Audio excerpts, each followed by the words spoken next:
And we're back. We're back. It's Friday, y'all.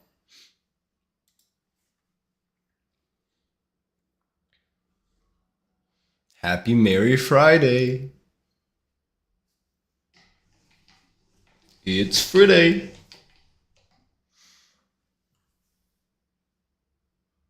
Happy Friday. All right. Let me find line of action.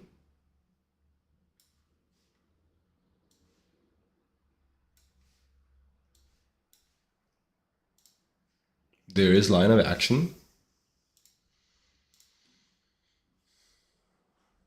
And you know we're going to start with some warm-up figures.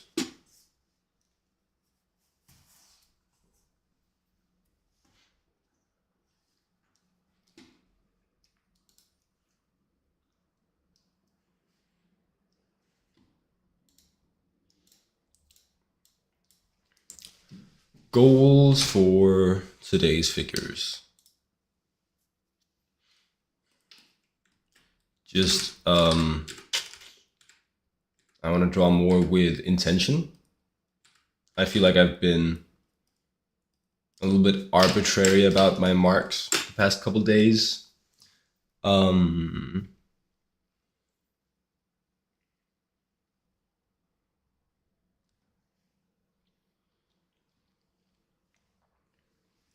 And then I think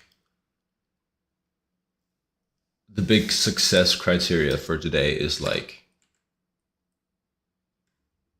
does the flow feel good? Does the gesture feel good? A little bit more shape-based, a little less form-based today. That's going to be my plan.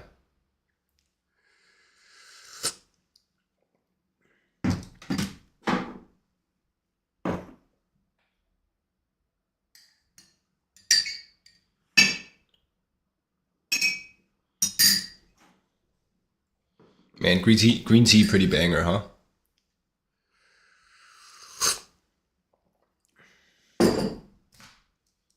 Day after tomorrow is the shortest day of the year. It's gonna be nice to have that out the way. Okay.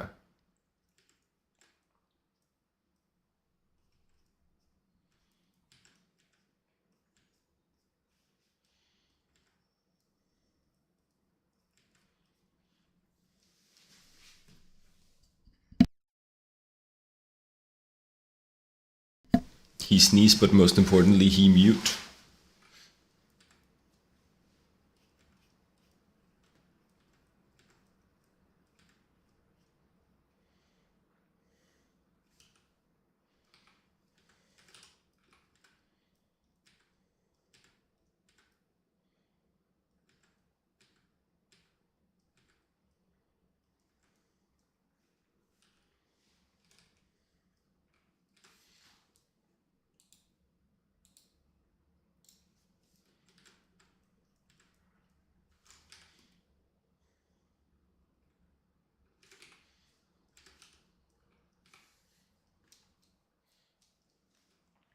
It's funny, I gotta be honest, though I love everything I do in my day-to-day, I am looking forward to the weekend.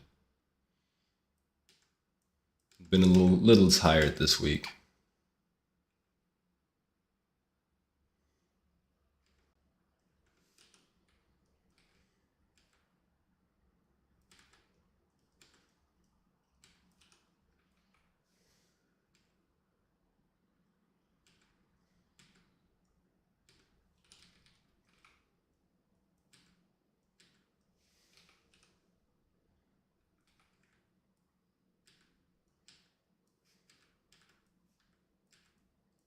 Maybe I'll find time for that anime recommendation in the weekend.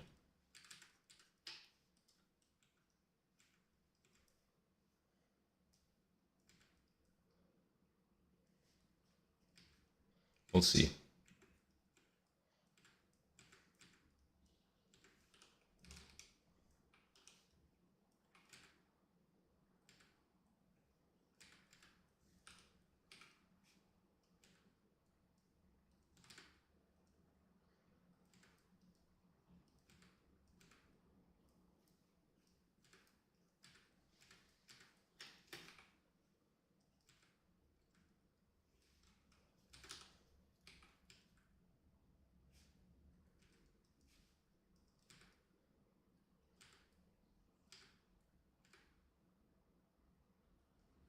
That's so many marks for one simple thing.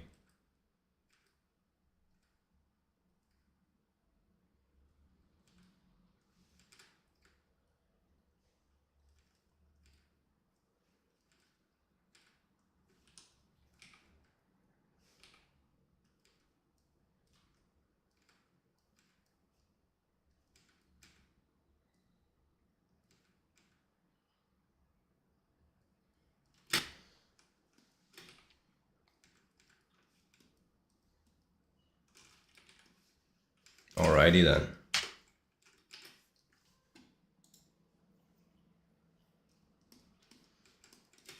I saw there's a Studio Graphic reference challenge. Considering participating in that one, because it could be, I mean, could be sick to have some more.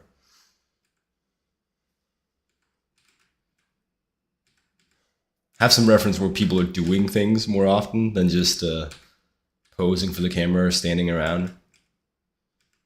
I think also as soon as I get reference with specific poses, we unlock some new dialogue options for the stream. Because then I can't complain about that anymore.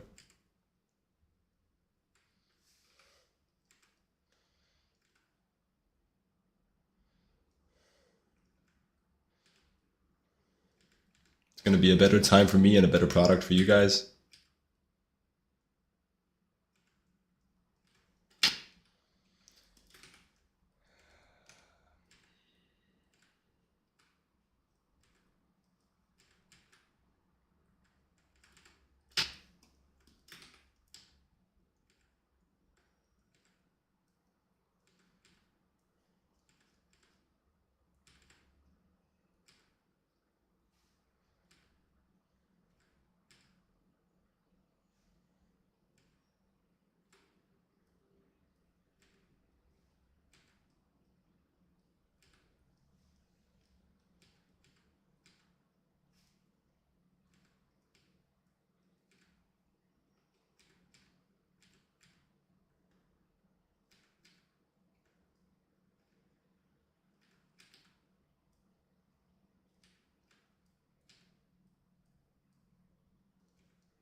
Let's pull up a reference to help me out here of like an art of Maki gesture.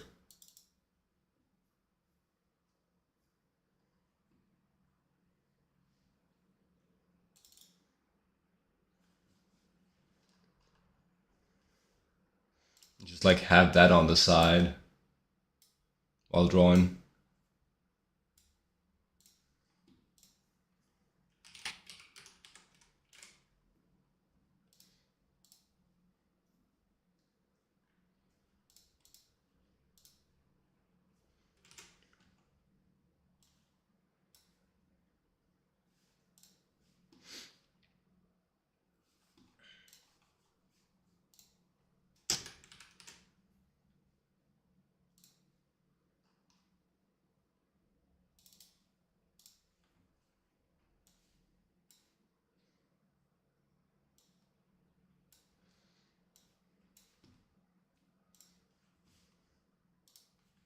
I think probably a good way for me to think about practicing that intention is just thinking about minimizing my marks.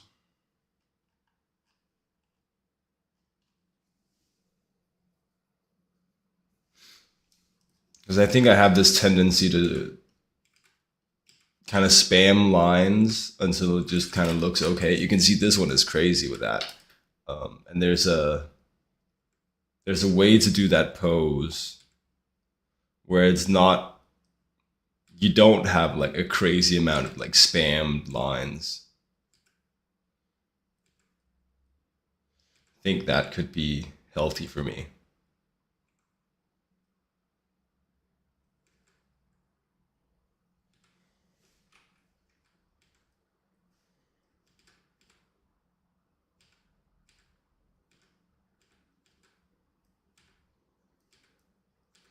Be a little bit more selective and then a little bit more intentional with the marks that I put down. I think that could be a good habit to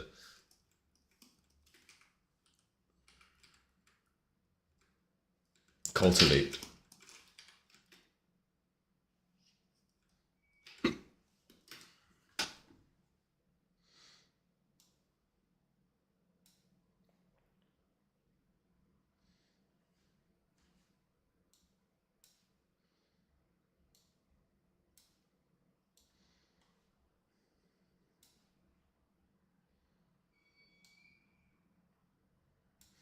All right.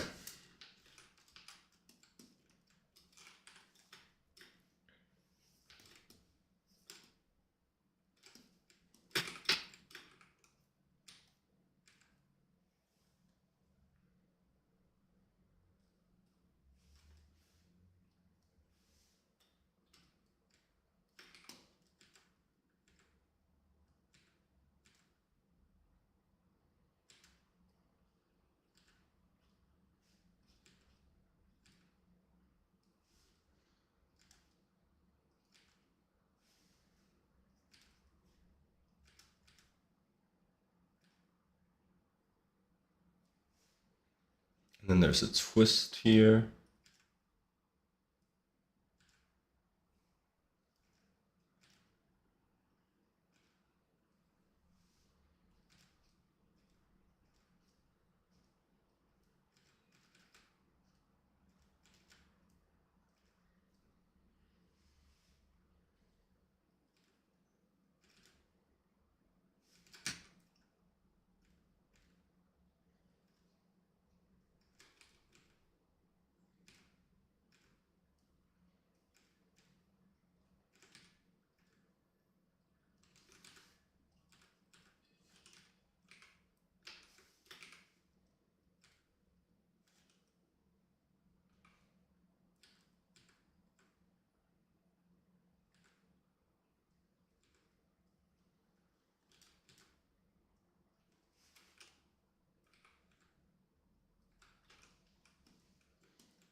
Rhinoceros belly on that forearm.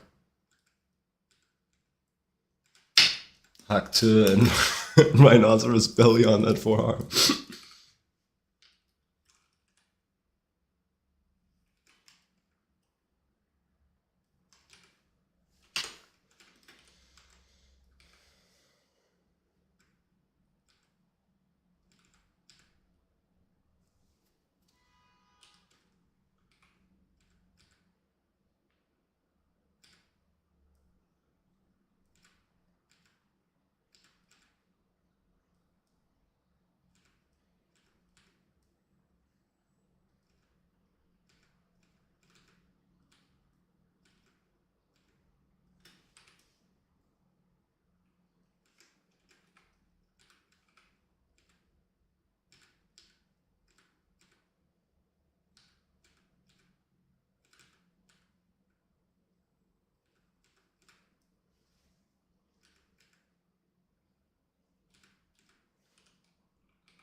See, even that, we're trying not to do that. We're trying to not double up on the marks. We're trying to just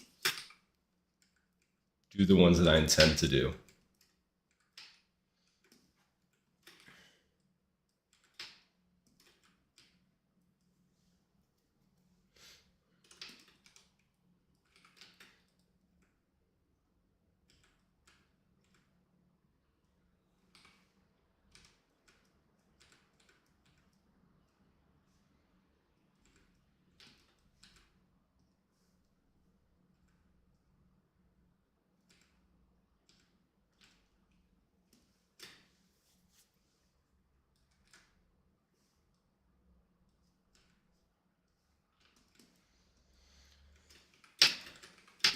There's an interesting twist going on here. There it is. Yeah, her upper body is facing more away from us.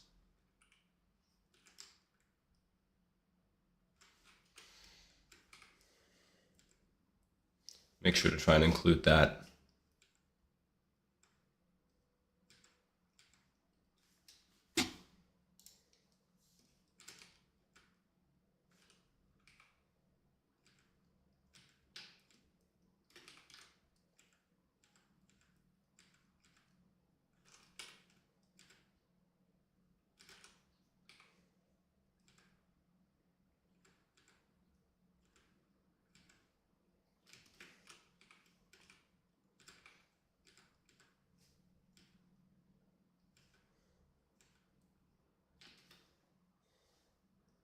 Oh, I gotta do the right. And then what do we do that? Something like, we gotta do the stream alert.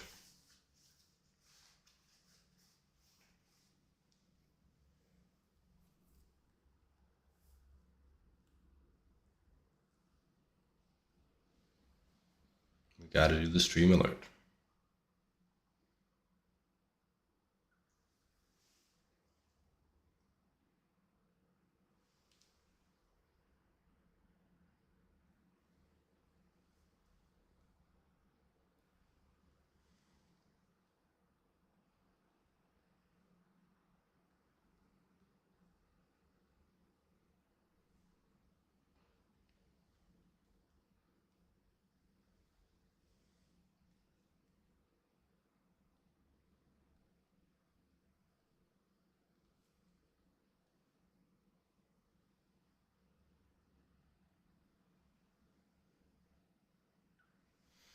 All right. There's that.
I think I'm stretching the torso again.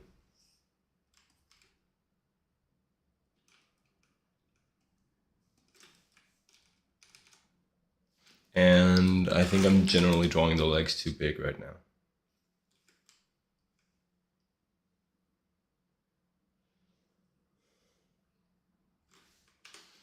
Even though it's a bit of a low angle.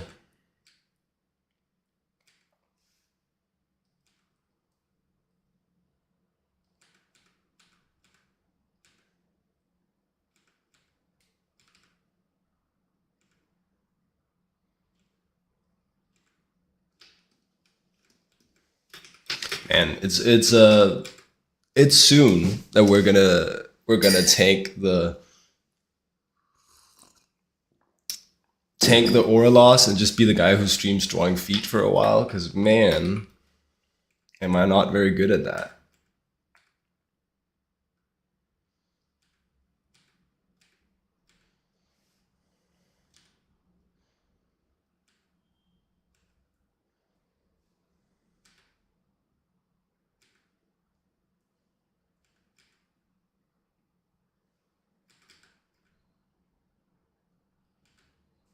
Really need to practice that.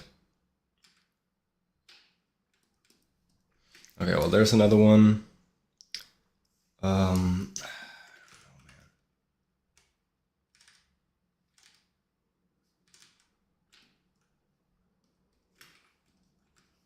we tried. We tried.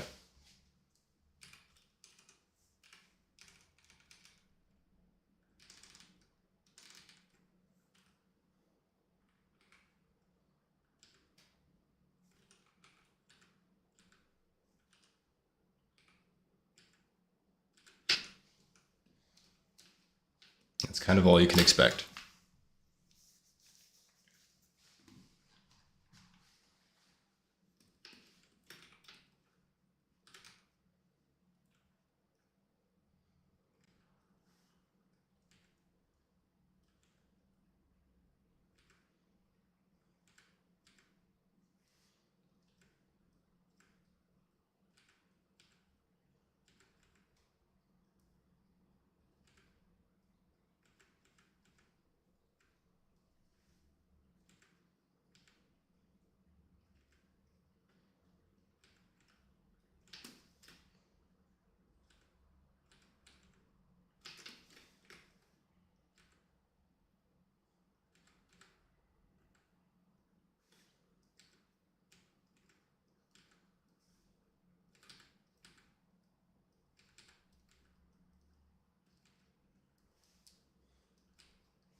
I always like this guy's gestures. This guy is he's an older fellow on the line of in the line of action reference library.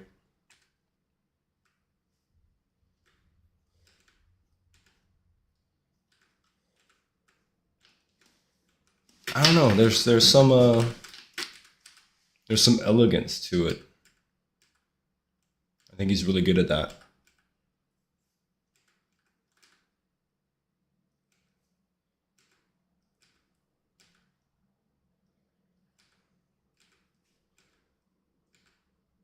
Posing elegantly.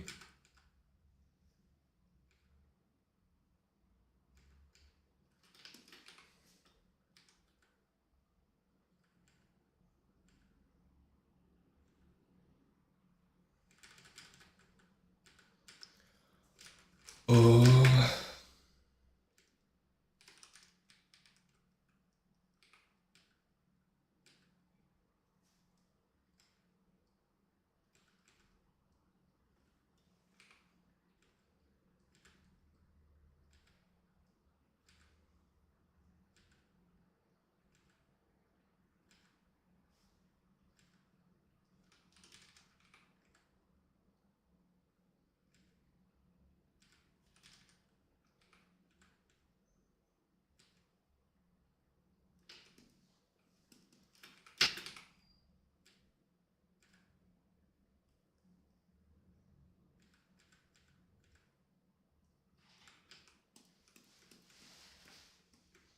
that's not that hand. Come on.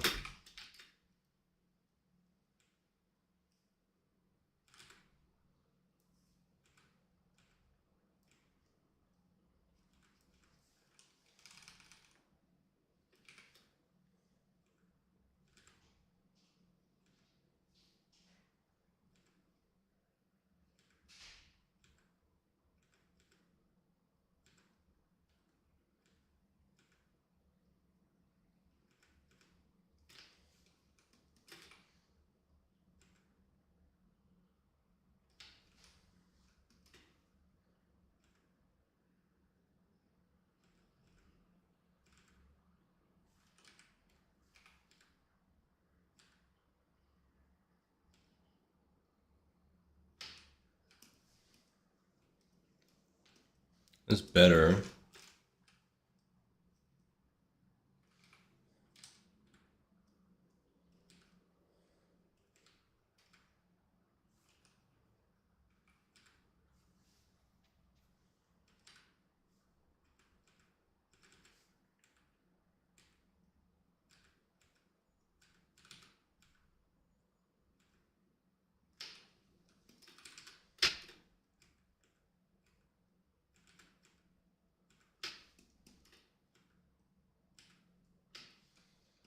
All right.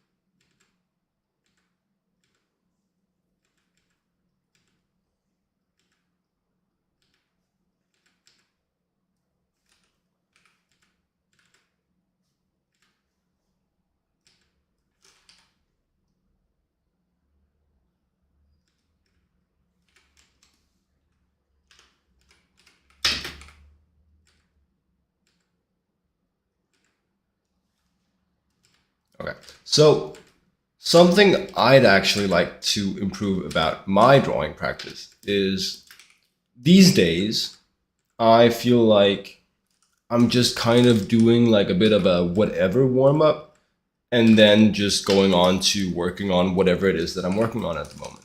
And I think it could be greatly beneficial to me if I instead tried to make my warm up more relevant to what I'm then drawing just after the warm up.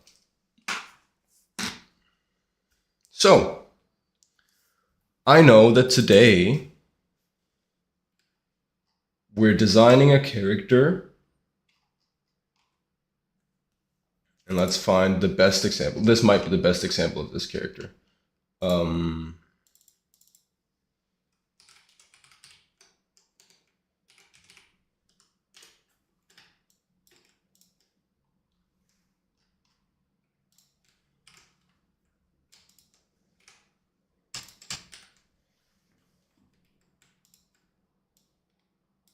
I know today we're designing a character who is supposed to be like a super soldier type, a femme fatale super soldier type. So she's supposed to fight with some cool, impressive weapon, but it should seem somewhat elegant at the same time. And I think what would be nice is making my warm up studies relevant to that. So, for example, in this design, she's kind of controlling her weapon with her mind, but I still want some sort of movement to go along with that, right? Um, Off the top of my head, I'm thinking, well, she's supposed to move very elegantly. Maybe we teach her some ballet moves, or she moves a little bit ballet inspired. Um, okay, sure. Let's use that as a design idea later today. And then to sort of set that up, let's do some ballet poses in our warm up figures so that it's relevant to the design that I'm going to do today.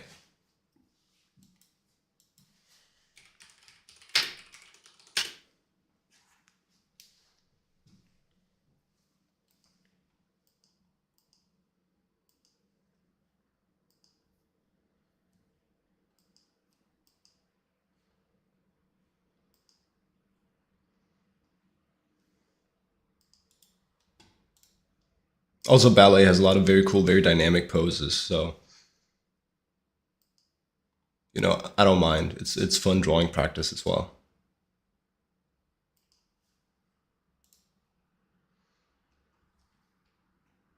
The one thing that we'll then have to change about the design is these claws, because ballet has so much shit going on the tippy toes. Um,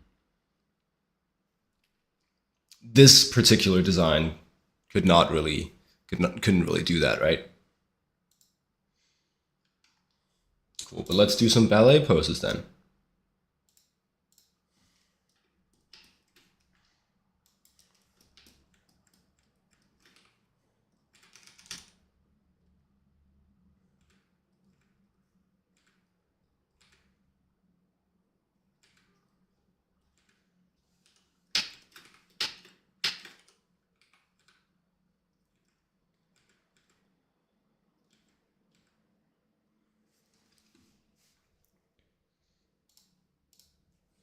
And then we're going to put down a little marker here.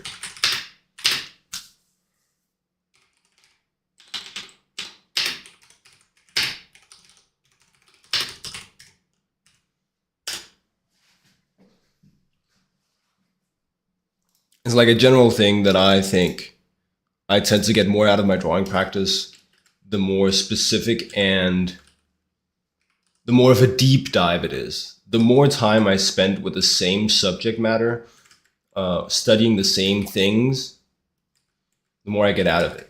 So if I can chain my warm up into the actual drawings of the day, that's just a good way, I think, to spend more time kind of studying the same thing.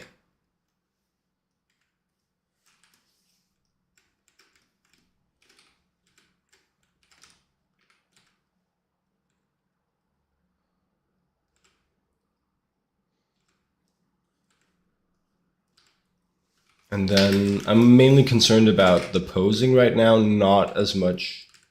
These aren't going to be anatomy studies as much as they're posing studies, so we'll be trying to move a little bit more quickly over them.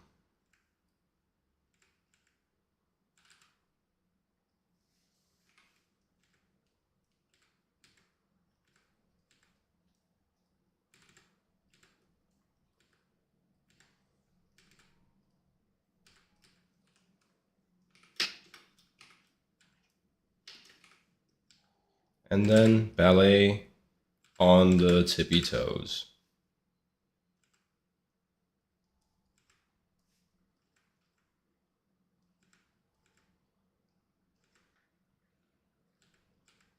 Whoa, that's crazy. This is toes. This is front of the ankle.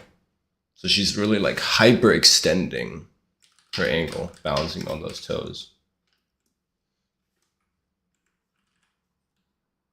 Cool, there's one, and then rhythm. Let's keep moving.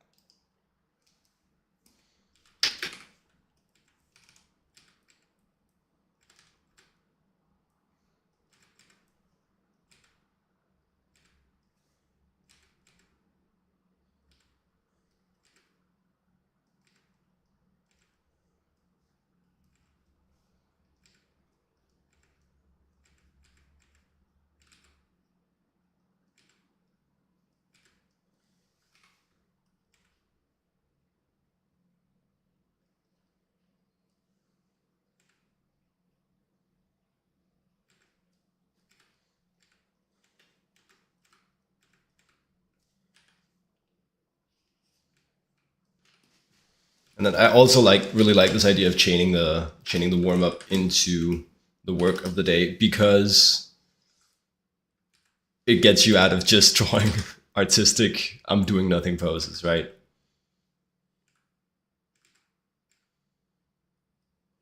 Because these people are clearly dancing.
Already a couple patterns starting to form here, right? There's a hyper extension of the back. That's very common. based off my two observations here, and the pinky is often disconnected from the rest of the hand. Let's see if that holds true as we continue.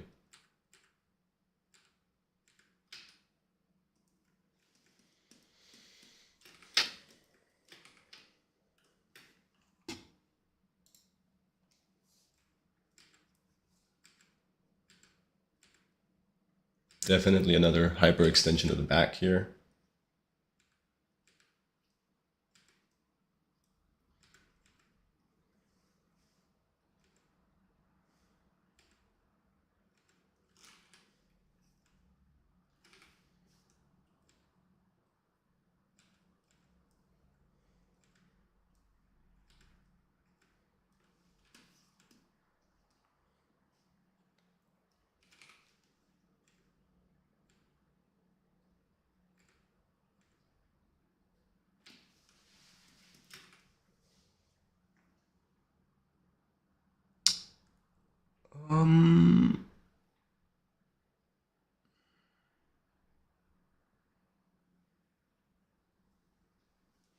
Actually a little bit difficult to see. What's going on with these legs? Which one is which?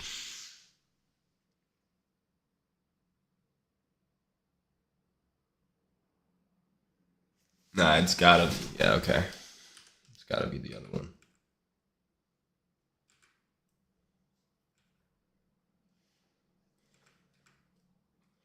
Another thing that happens in ballet, I've noticed because I've done a lot of drawing bodies in motion, and the bodies in motion reference library does have a lot of ballet in it. And you'll often hear this tip, well, I sometimes hear this tip for gestures about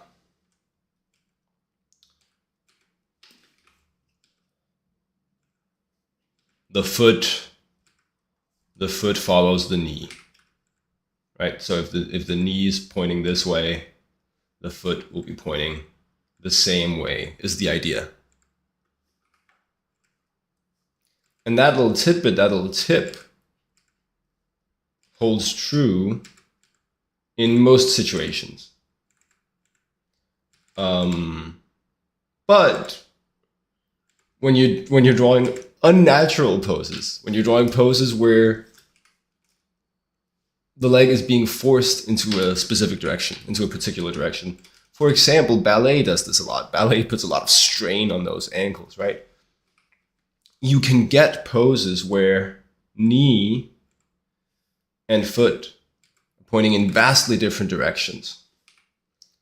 And they'll use this, right? They'll use this to like generate spins and shit. Because there's a lot of like energy stored in this twist. That's another good example of like the rules not tools thing. Yeah, typically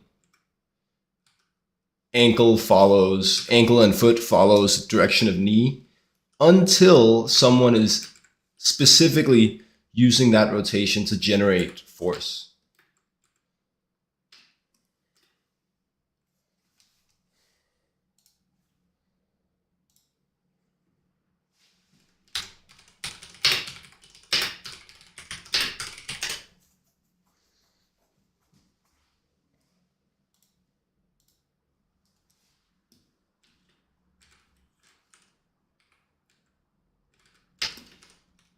Let me try that leg again.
And then watch out for those proportions.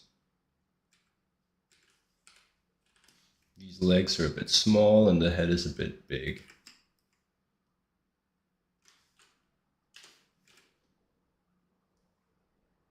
Hello there, Mike Hayes. How you doing?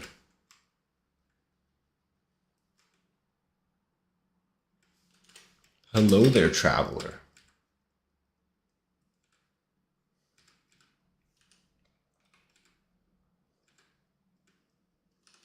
Doing some ballet themed poses today.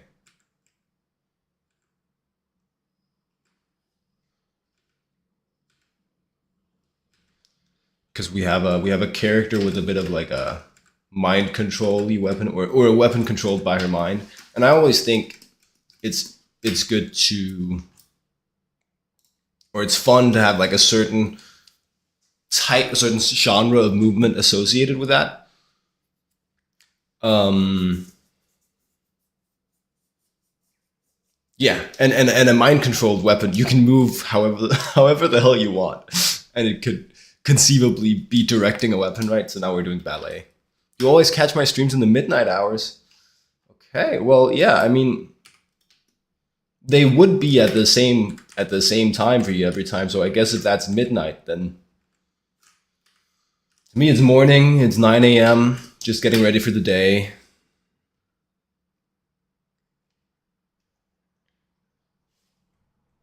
You would be like Western United States,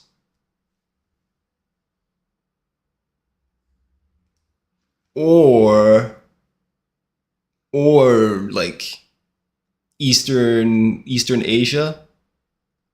2 a.m. for you.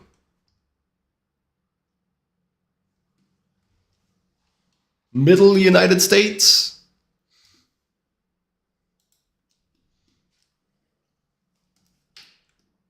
Or like South America. I don't know, man. Time zones. Canada. Fuck. Fuck. Stupid, stupid, stupid.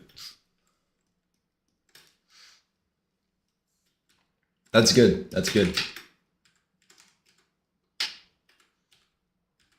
Better place that one. Is my impression. I've never been. Like the character concept. Thanks. Thanks. It's just a sketch. It's just an iteration. I'm not sure that that's the one we're going with. But it's got bits that certainly going in the final.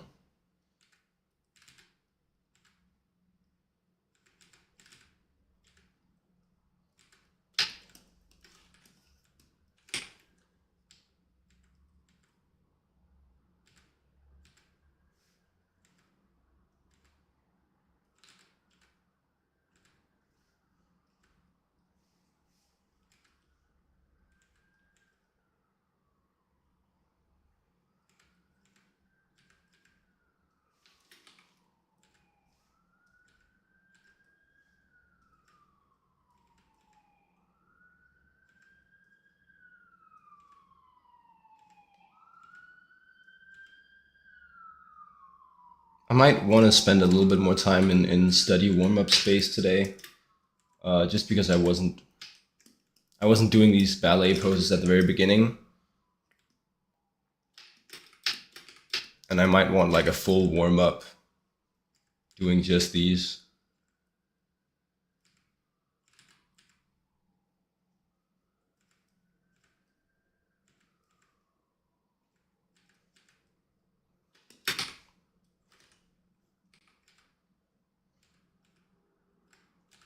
Man, you're up late. What's your what's your sleep schedule like?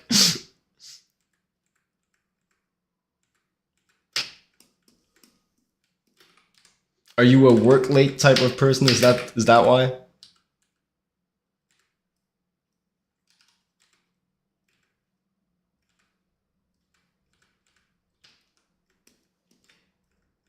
I'm definitely more of a morning person myself.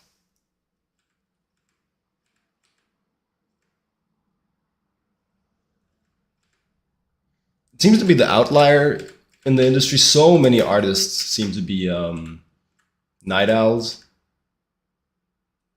It's holiday break. No classes. I see, I see.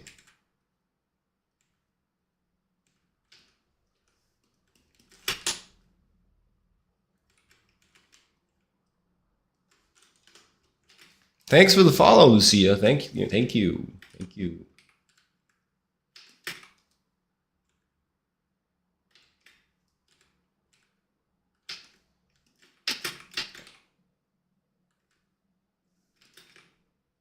Do you study art? I'm always trying to get a better sense of like of my demographic.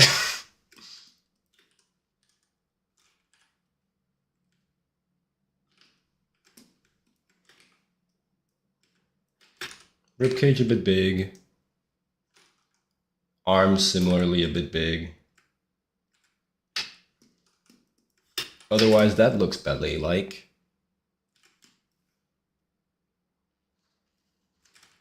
Ballet adjacent. Cool sketches. Thanks, thanks. All referenced. I'm just trying to get a better sense of some ballet poses. Some ballet-like poses. I'm not even being very particular about finding specifically ballet references, but I want to get a good sense of movements that feel like it.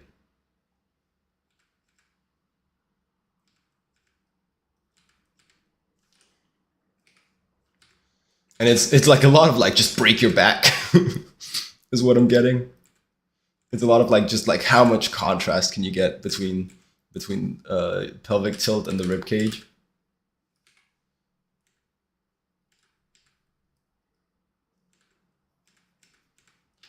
Which is good, right up my alley. Very dynamic.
You were going for Mike, said E when you made your nickname. You're a Mike. You're a Mike. I will remember.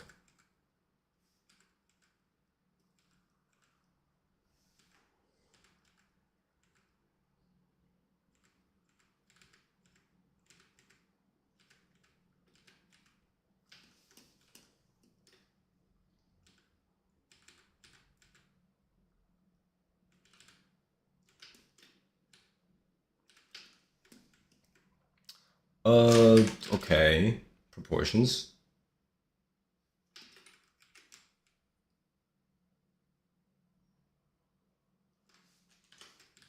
Yeah. All right.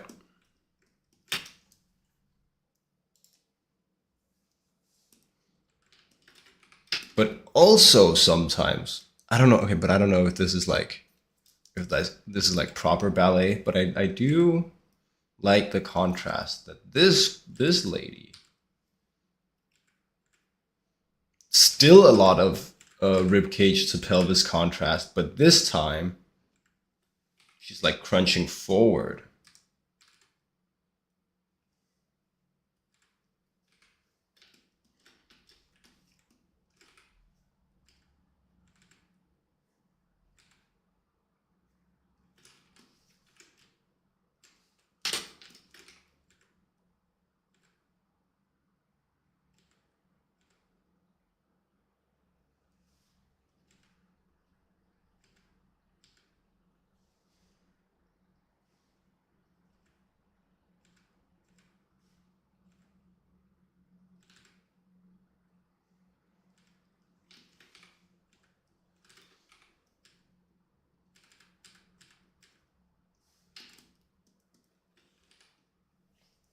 I never budget enough space for my figures.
Okay, so what makes it look ballet?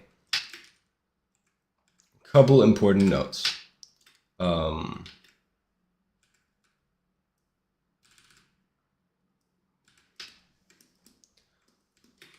large contrast between the angle of the rib cage and that of the pelvis.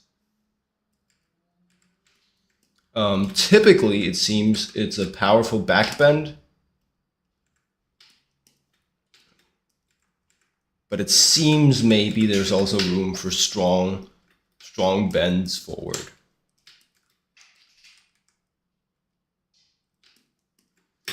That's one.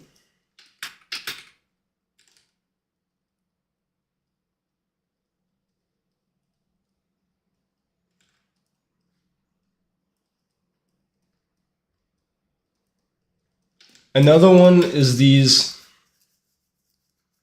hand gestures.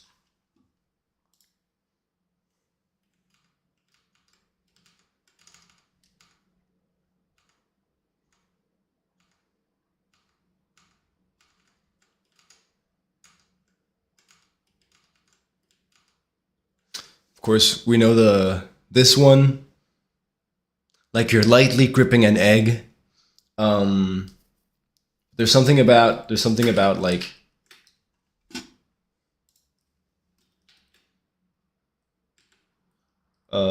pinky and pointer fingers breaking from the gesture.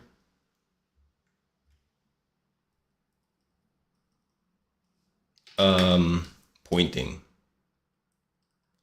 Character control, a spear or a sword. Well, right now is chains.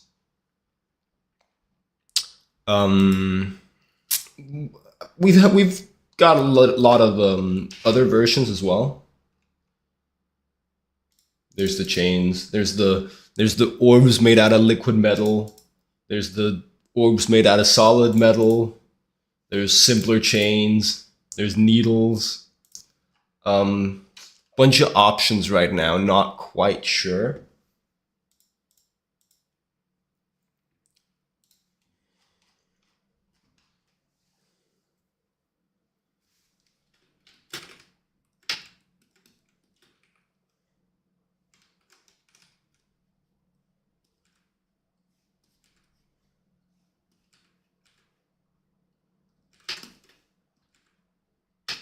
I could see many of them working, you know? And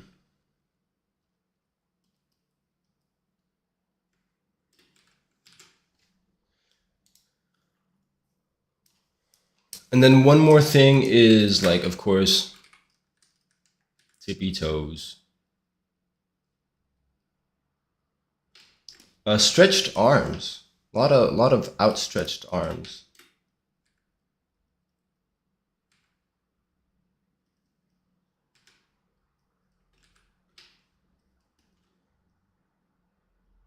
That seems to be a pattern as well.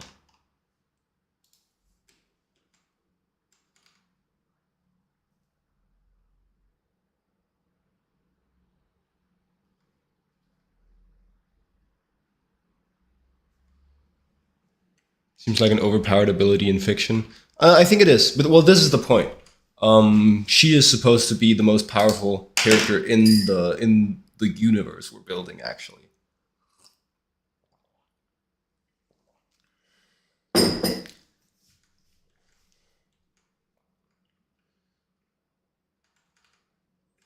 Okay. Um,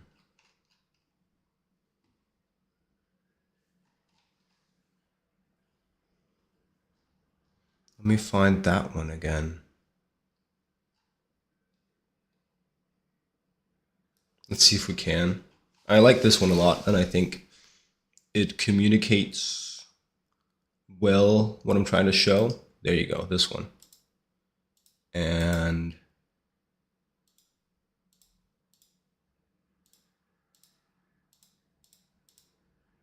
these ones are good too. Drop those in the reference document, which I haven't opened yet.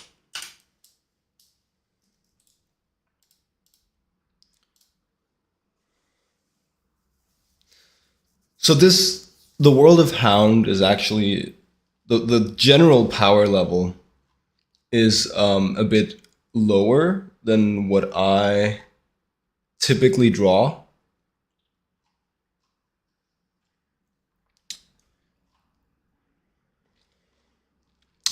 But this character is more in line with something I think I would design.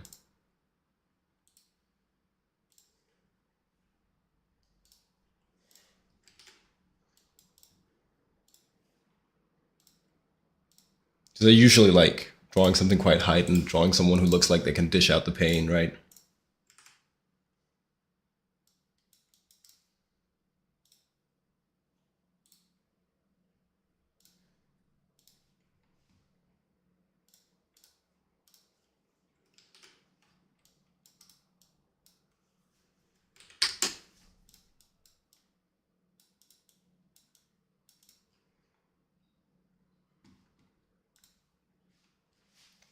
But she's kind of like the Atom Smasher of the world, in that she's supposed to be kind of like untouchable.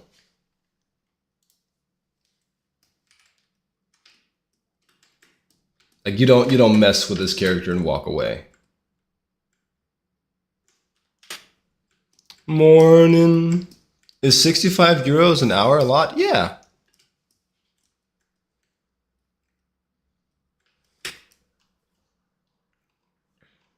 I mean, the proper answer is it depends.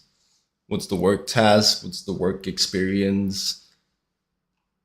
How much of that work can you get? But yeah, that's a lot. Yeah.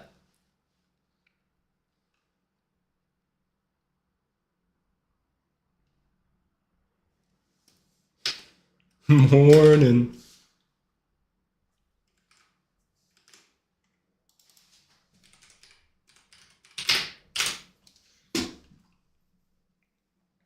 And let me just get those two references so I don't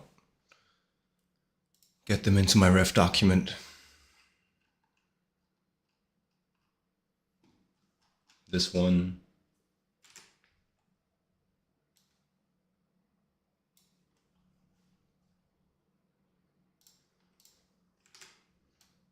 And this one.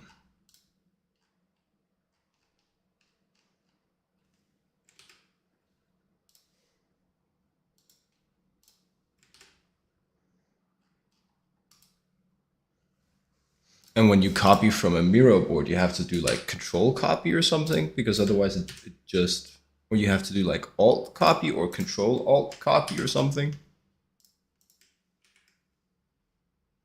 Or alt copy. Nope. What's the command? It's control shift C. He's washed, I'm afraid.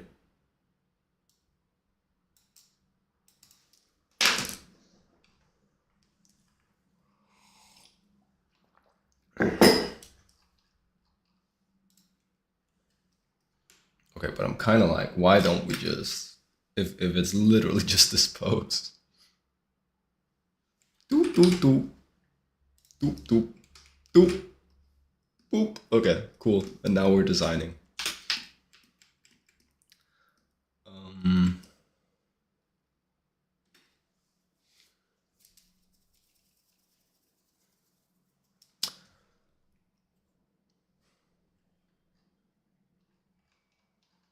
let's think. So, I have spoken to my collaborator, and what we want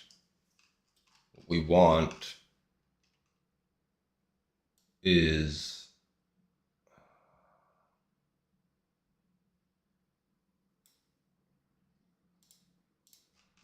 where are you at, huh?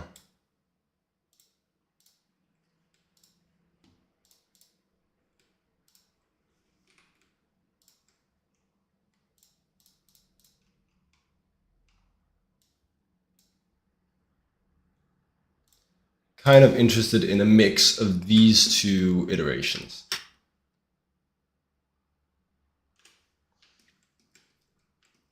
We like that this one is quite elegant and seems unencumbered. We like that this one feels more armored, more like a someone who would fight.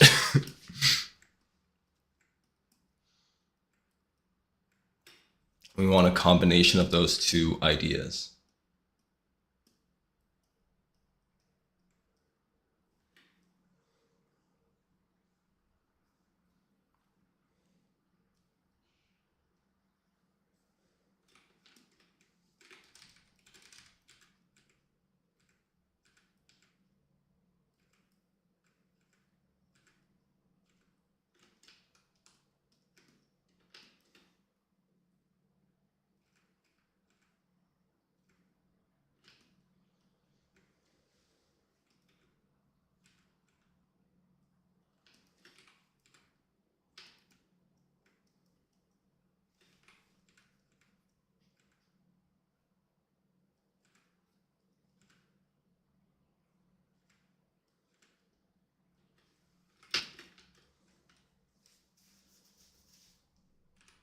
Honestly, maybe that's all it is. It's just armor up the lower one.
Have you just hit the mother load, Alan? That was an interesting message to just pop up with and and then just not reply.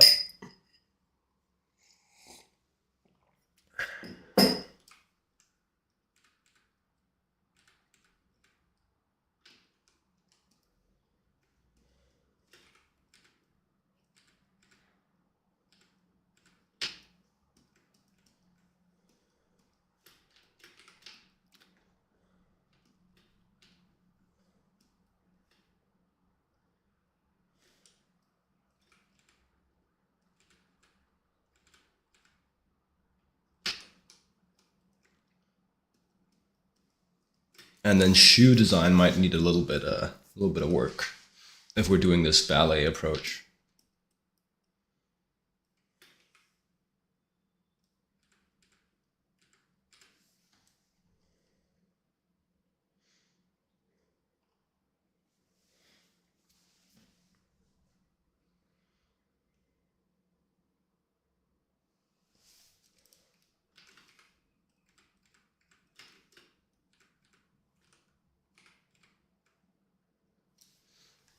Hello, how you been? I've been good.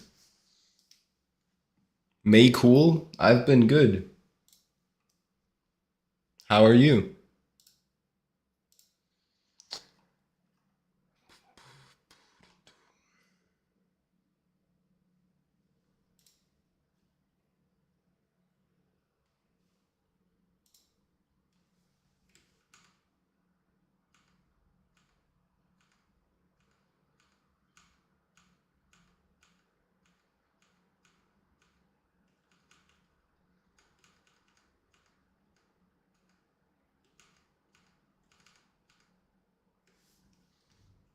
Learning to draw. Oh man, me too. It's a lot of fun. It's a good time.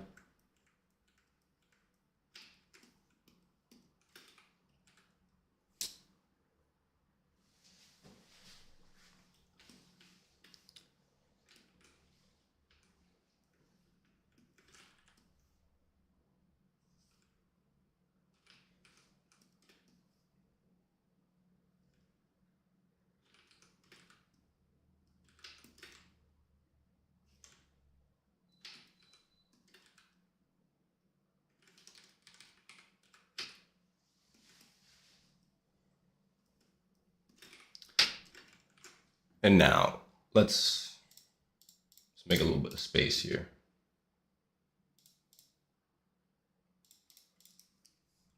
Yeah.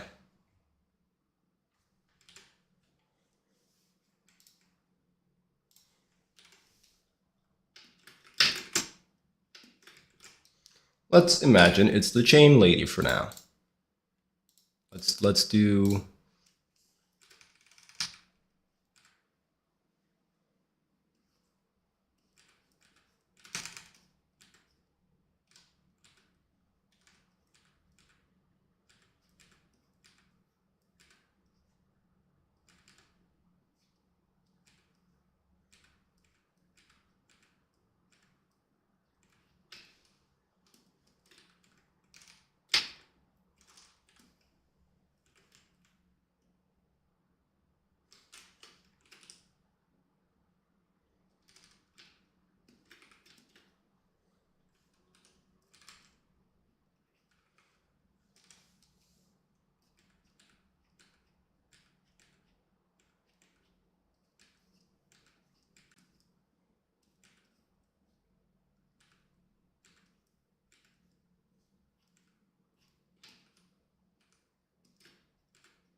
of course that makes it a little bit hard to see the design.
The silence that comes from being locked in. Yeah, yeah.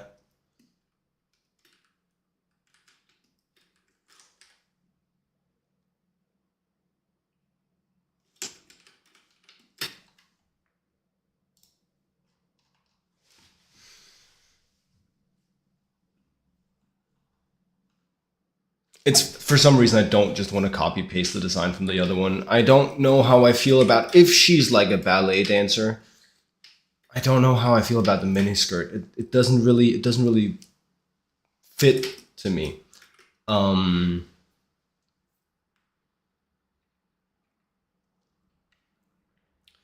and then I guess we have the hair, because then the silhouette is just like a bodycon suit, and I don't want that either. I want something happening in the silhouette. Um,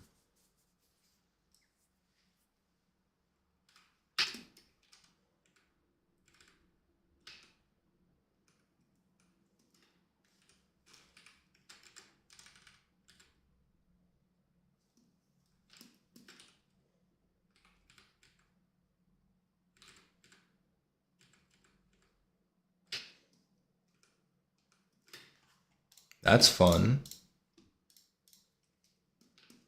Just like extend the ballet shoes. Makes her taller, a little more imposing. It's kind of like the Camille idea, but just like smaller.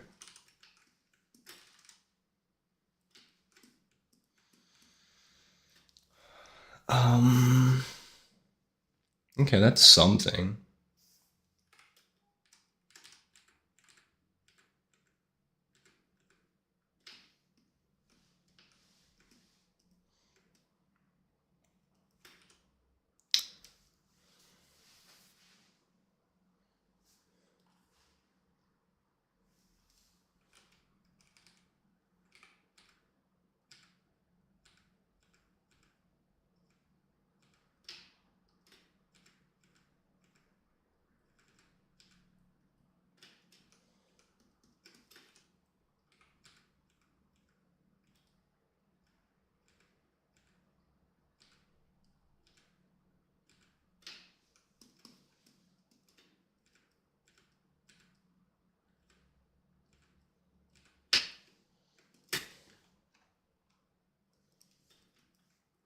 And then the spine area, of course, is like reserved for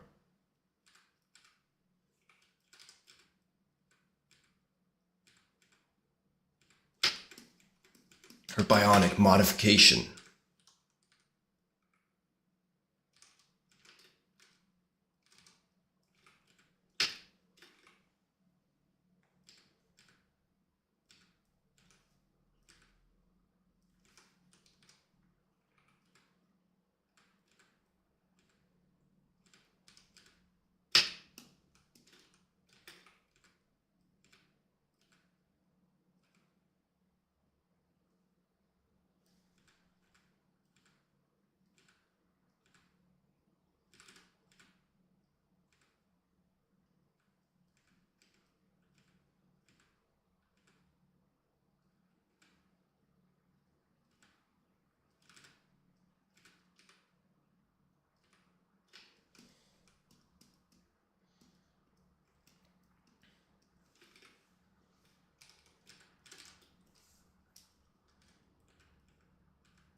All right.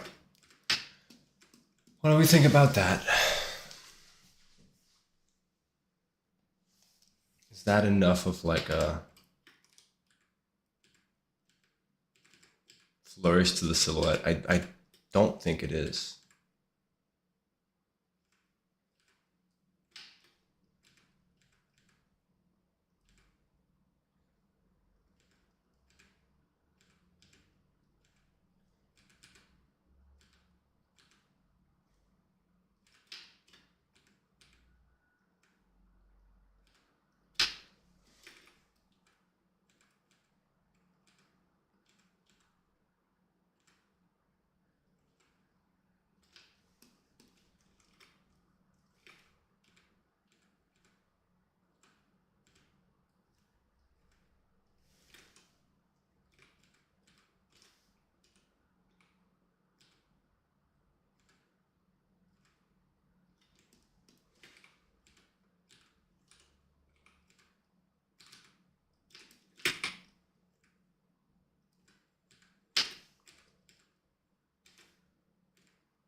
The silence of locking in. Okay.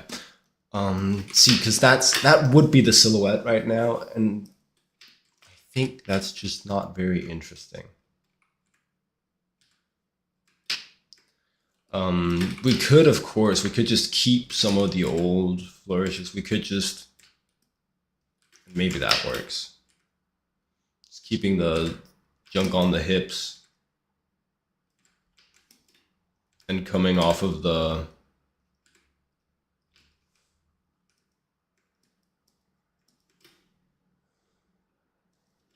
maybe we do just do that. And we still have the hair being interesting.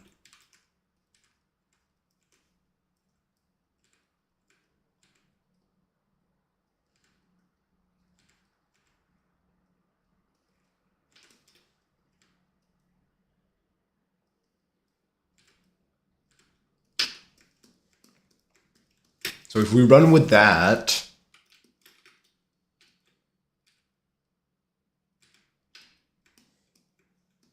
the hair feels interesting to me. This adds a bit of interest, obviously. This adds a bit of interest. There's something with the shoulders. I think that helps frame the face.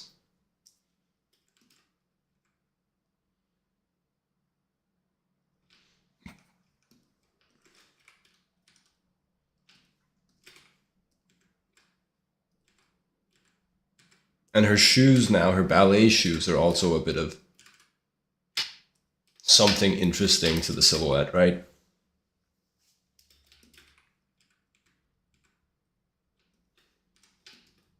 Bro, you are awesome. Thank you. That's so kind. Saquib, thank you.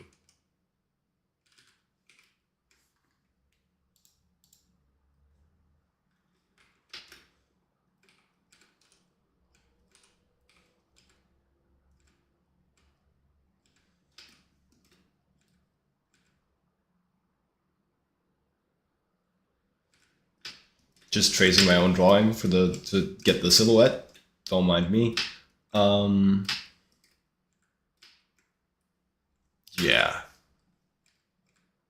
I don't even know if I want those. But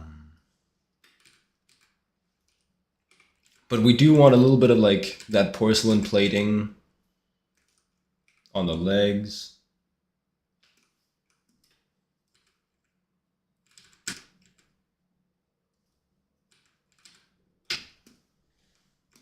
We do want her to feel somewhat armored.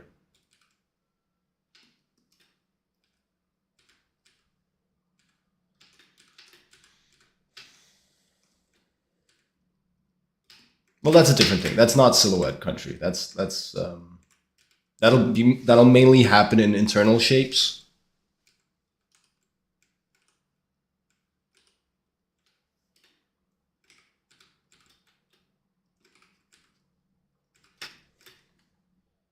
For now, let's just quickly silhouette check.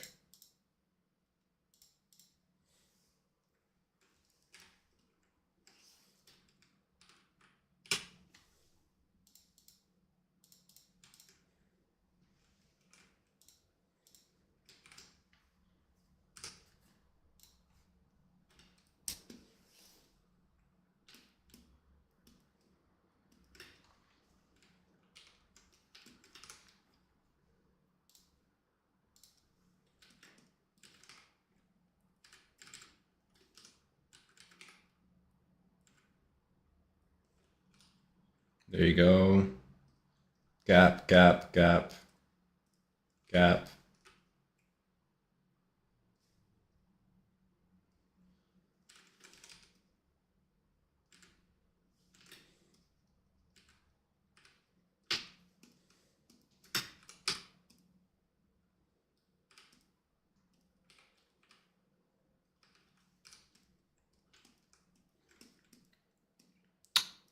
And then we have that again.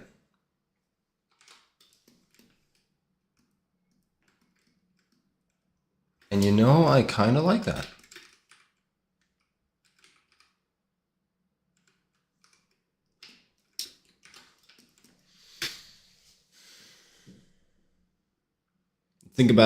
Let's think about our criteria here.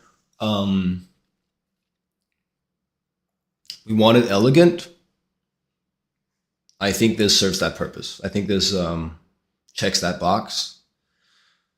We want it armored, and we could add a little bit. We could like make the legs feel a little bit more armored, probably without losing all of the elegance.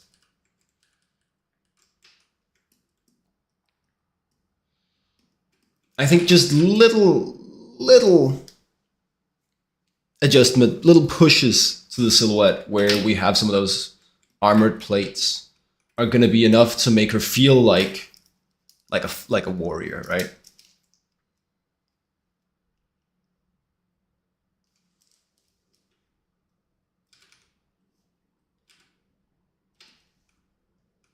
That feels like it might break something. Like this this nice fluid curve we've got from shin to foot.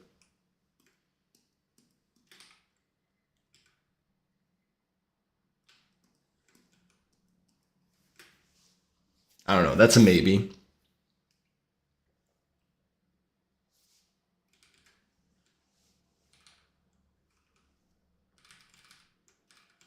I don't think it completely ruins it. You still have the sense of the other curve, even though we do break it a little bit.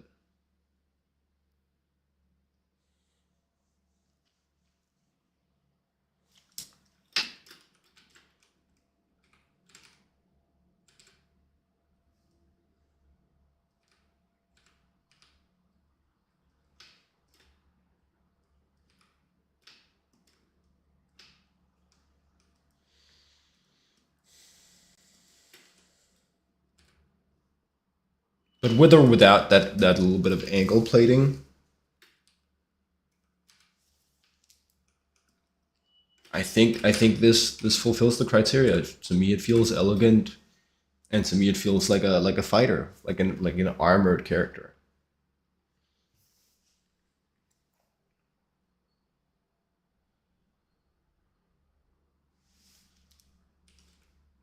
It's probably without though. It's probably without. If we can get away with it.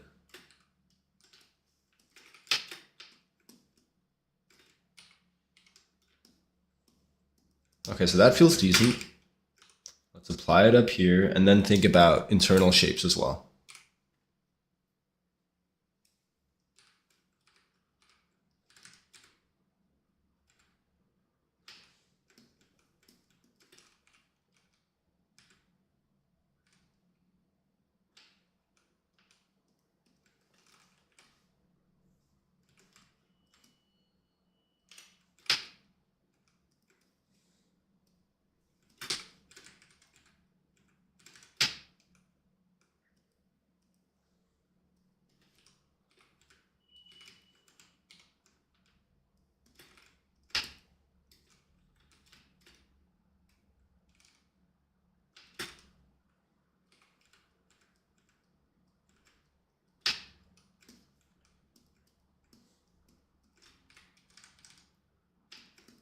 I like the plating on the knees because it kind of allows us to make this like a big curve, this a medium,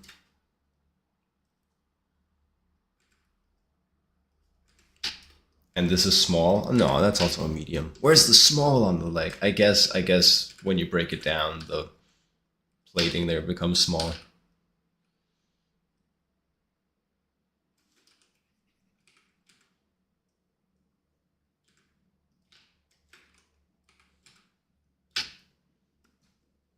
But the point is, I like the jutting out plating in continuation of the shin because it gives us a different relationship. It breaks up the medium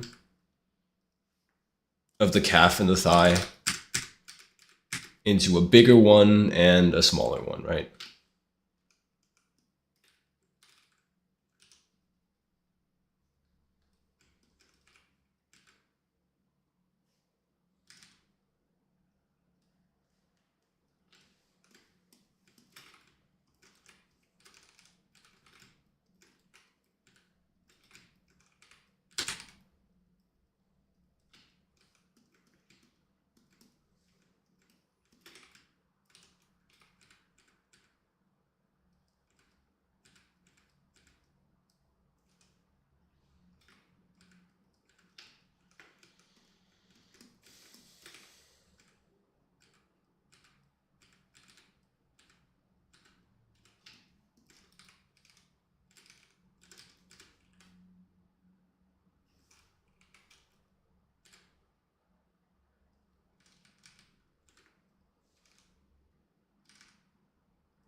I'm gonna try and see if we can get that feeling of a step down from thigh to shin.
Yeah.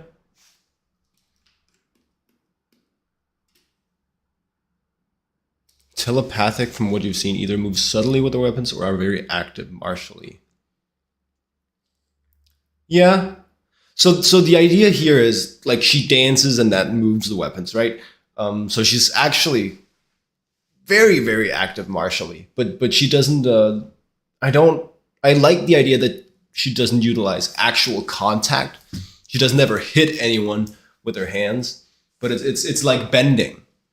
It's like chain bending. It's like avatar bending. Um, and then you can just pick like a genre of movement. If you're doing bending, I think you can just pick a genre of movement. That's cool. Um, Avatar did martial arts, right? Different types of martial arts. I think like waterbenders are Tai Chi, earthbenders are Kung Fu, something like that, right? Um, this chain bender would just be ballet.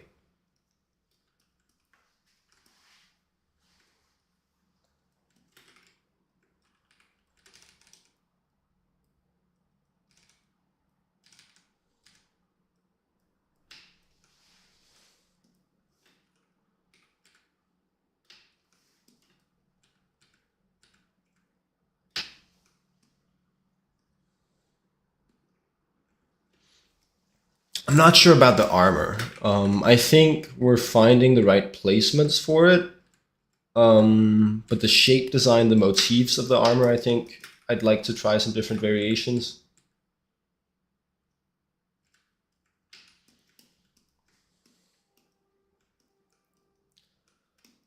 Right, and then what did we agree upon? We agreed that we would be doing. That feels a bit whack. I hadn't even thought of that. But this metal is like on the side of. You know what we just do too? Problem solved.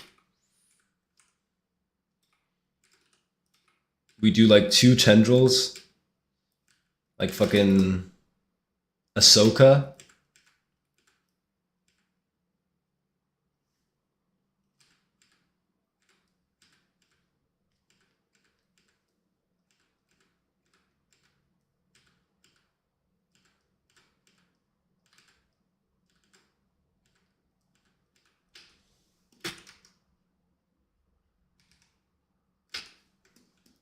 And then they can go around the hair.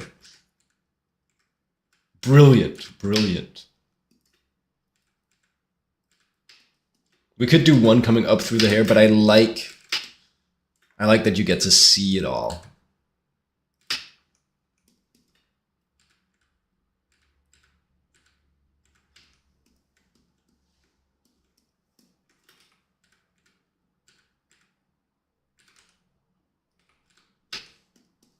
The exact shape and form of this bit is still, I'd say, in development. But something like that, coming up from the spine here.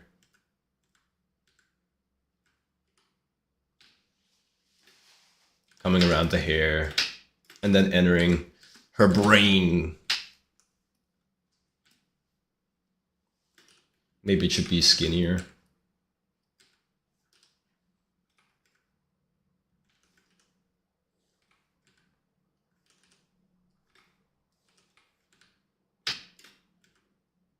And it might become more spiny, who knows? It might stay more swoopy. Same thing around the hips. Same kind of thing.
Let's see it in silhouette as well.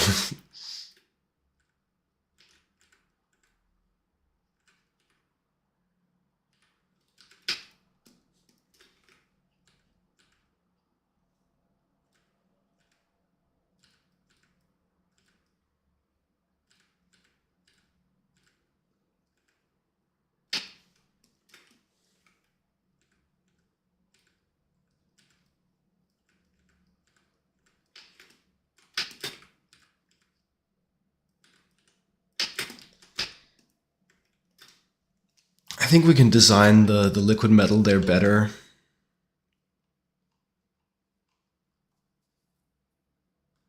There's a way to make it feel more metal heart, more...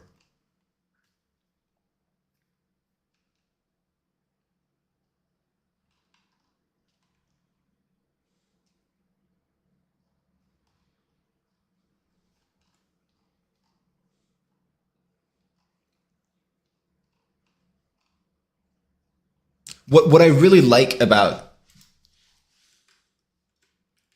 There's two things I think I really like about these Y3K, Y2K metal heart shapes, futuristic metal heart Y3K shapes. I like the repetitive fractal geometric nature of them. That's really appealing to me.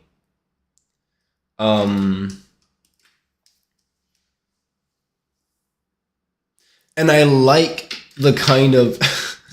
I also like the kind of incomprehensible nature that they have. Like they're weird shapes, man. They're weird forms.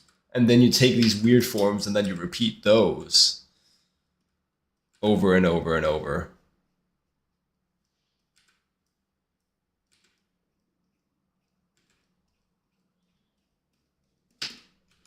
And you get these, like, at the same time, almost like perfectly procedural shapes and these organic swoopy shapes. I really like that a lot. So if we could try and get that into the design, like perfect procedural,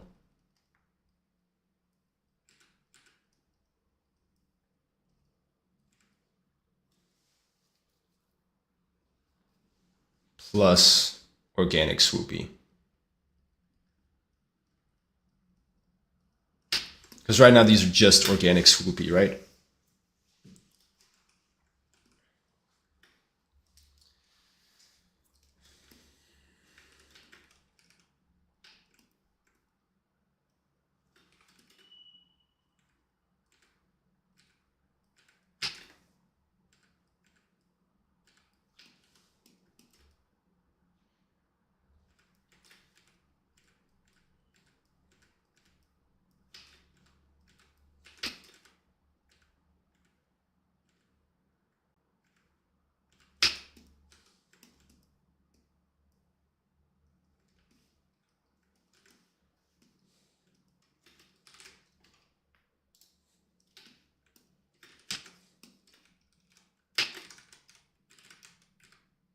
And obviously one way to do that is just completely rip like the spiny nature of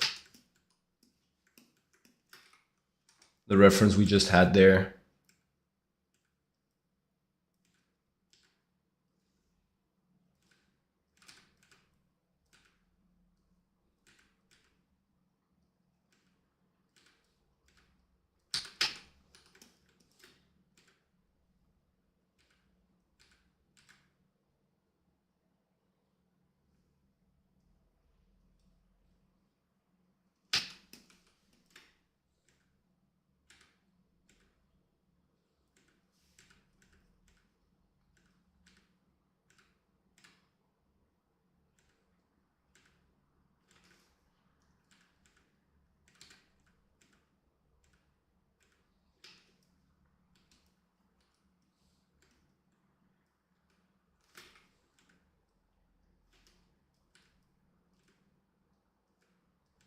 And then I think probably for the...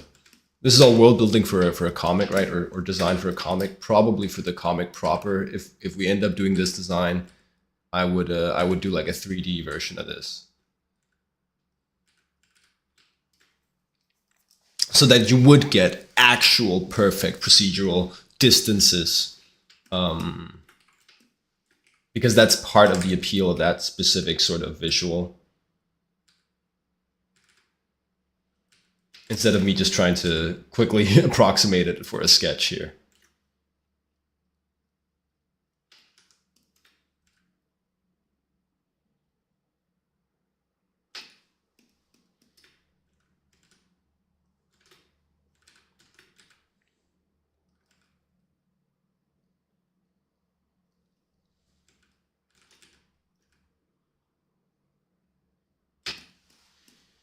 Of course, the problem with this approach is it's very detail dense, which isn't always what you want.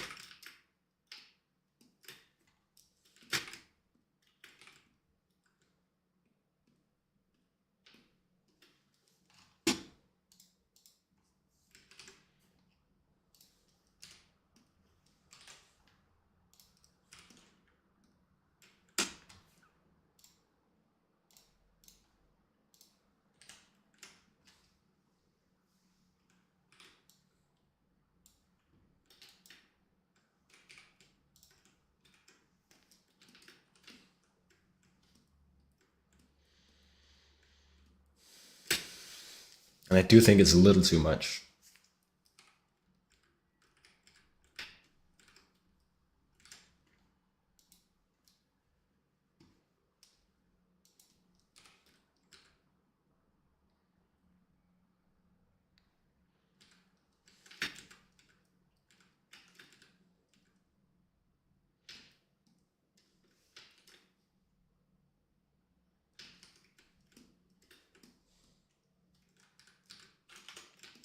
It becomes too devil, too demon.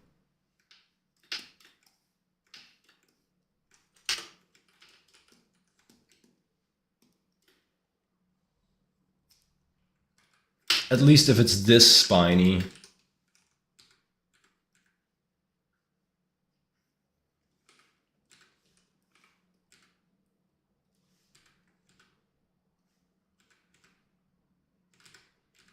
There could be a version where the spines aren't as sharp, and it's kind of exactly what I did over here. They aren't as sharp and they aren't as frequent.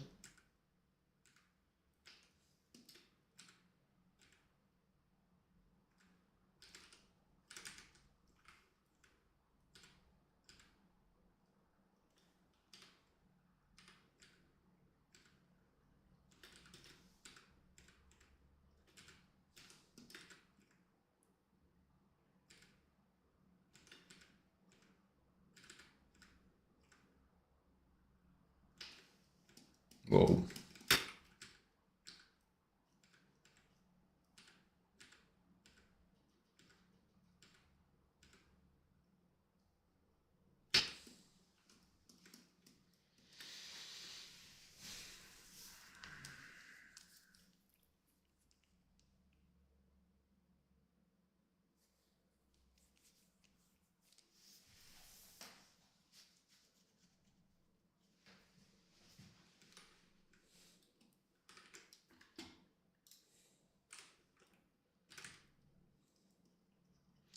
And another one. And another one.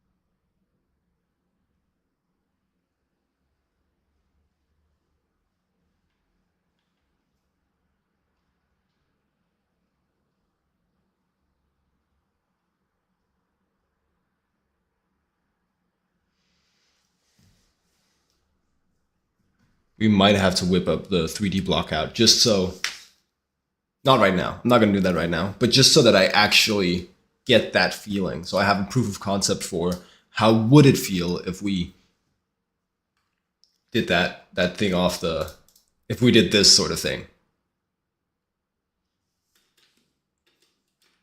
I mean, of course we could just bash it for now.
just as a proof of concept to see if it's worth it to even do the 3D.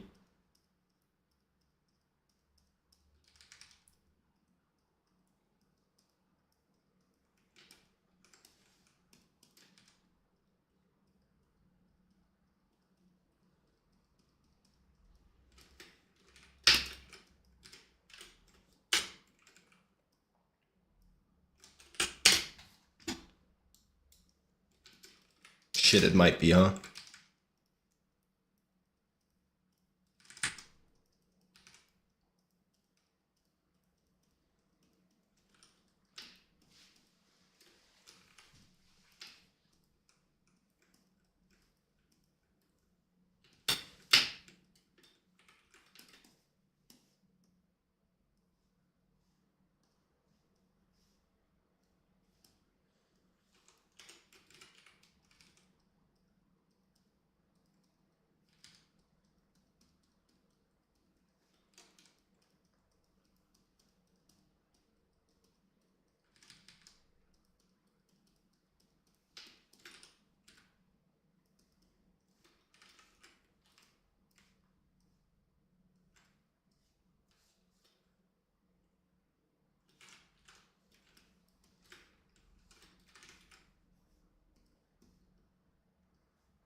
Then we do something like this.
There's the proof of concept for that.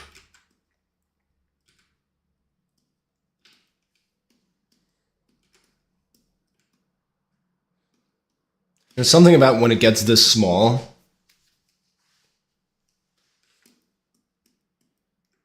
all the details sort of just like dithers out, averages out into just being like a sort of equal noise.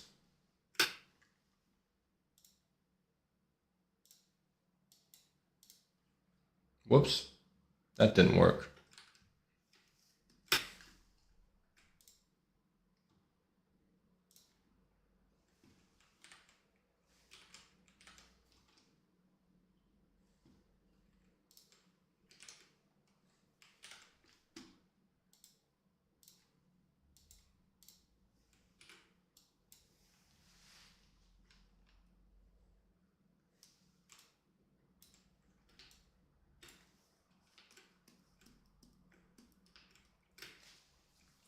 Of course, that's also an idea for the weapon. The weapon could just be this sort of repeated spine motif.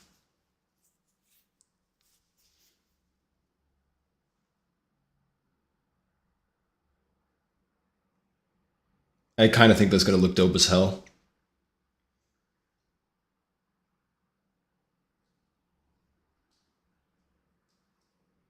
I think it's worth it to do the 3D proof of concept.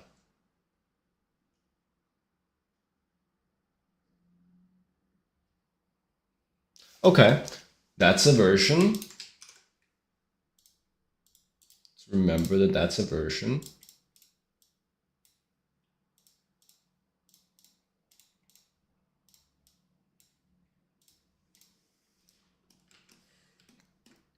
I think there's also a version here that's more drawn and still works, still looks interesting.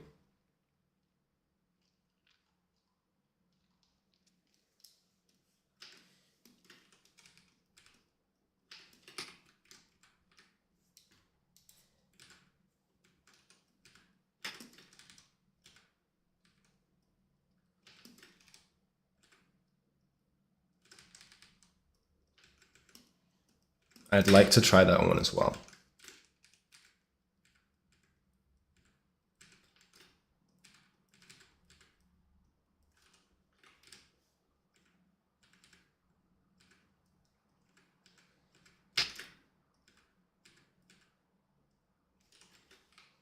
And I do think it might be just making it more like liquid metal coated, more paint splatter.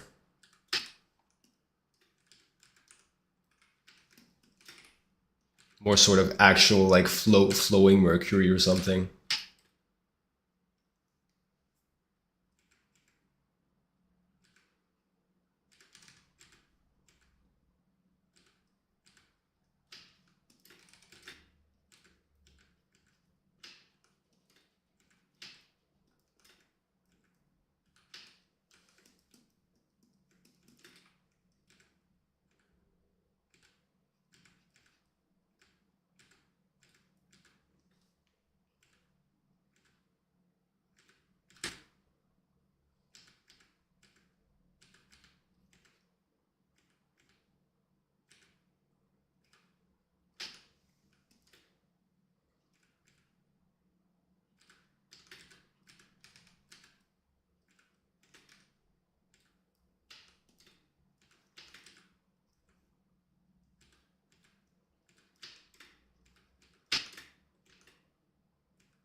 I think that's kind of cool too.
Racers probably.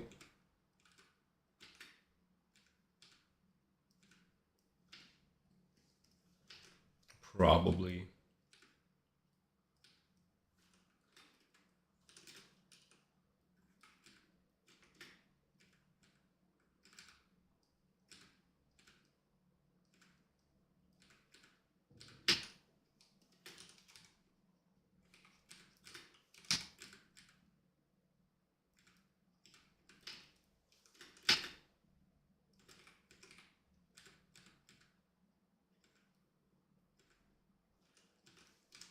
All right, so I'm starting to like the design now. We'll see what my what my collaborator says.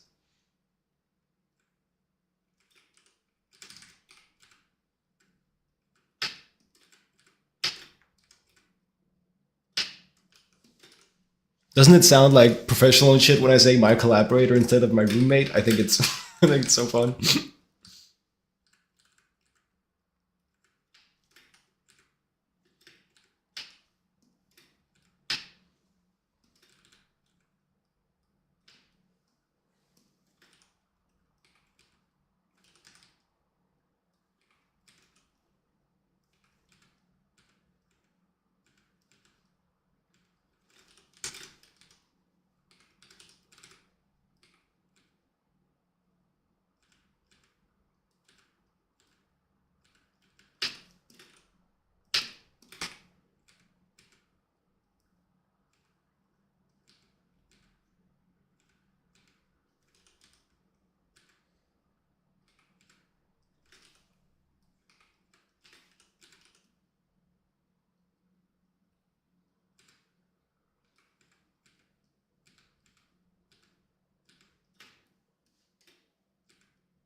My supervising assistant.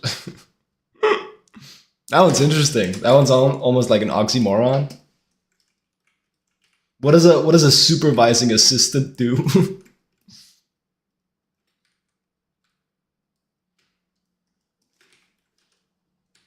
Dude, maybe you're like your own supervising assistant.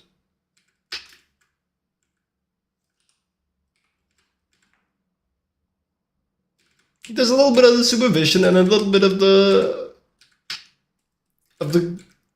coffee getting. It sounds professional.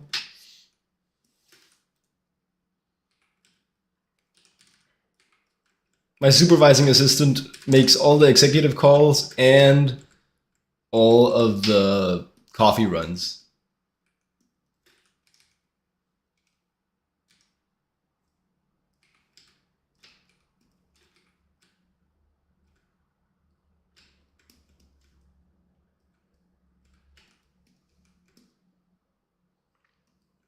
Spoiler alert, he is me and I is him.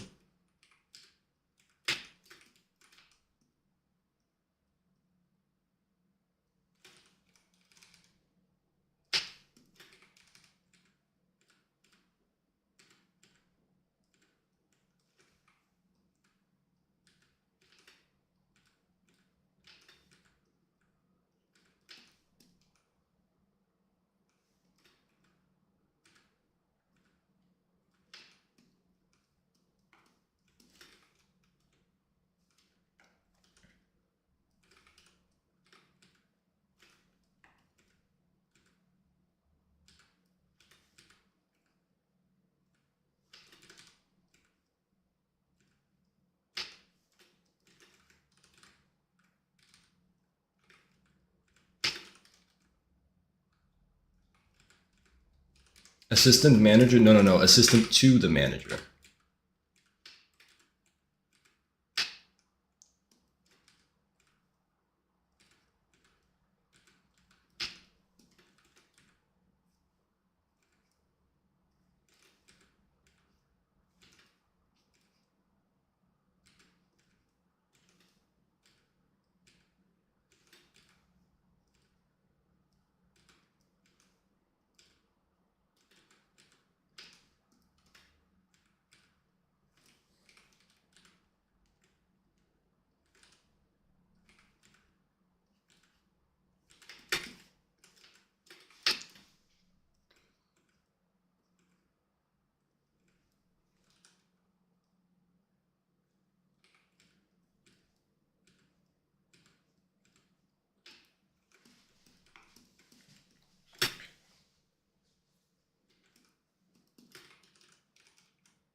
All right.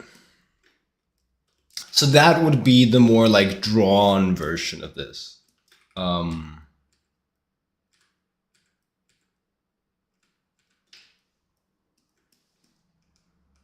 that I can see also working. Like this you can draw, and I think it looks kind of cool. um, as opposed to this version up here. And let's just get rid of the let's just get rid of the chain for this one.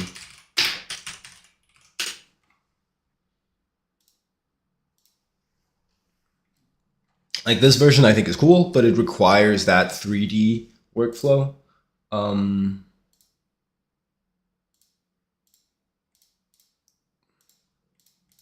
and then I completely lost the other. This version I think is cool too, but you can do it drawn.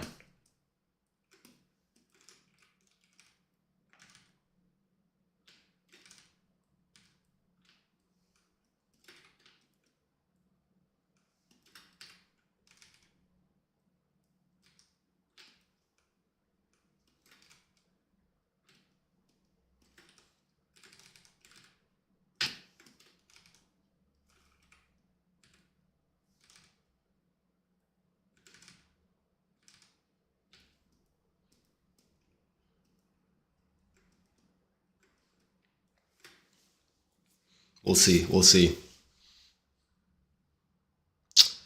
I suspect that maybe my roommate will want these ballet shoes to be tweaked shorter.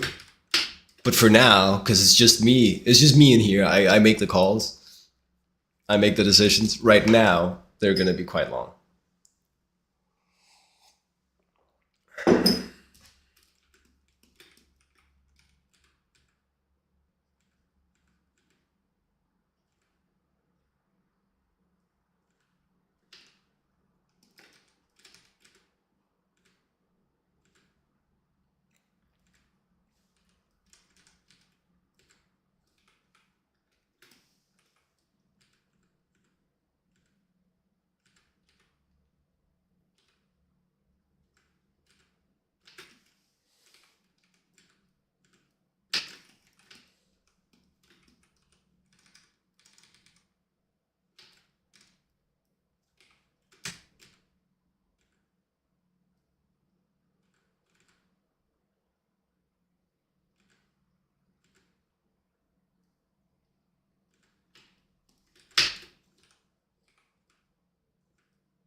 Cleaning up the sketch a little bit here.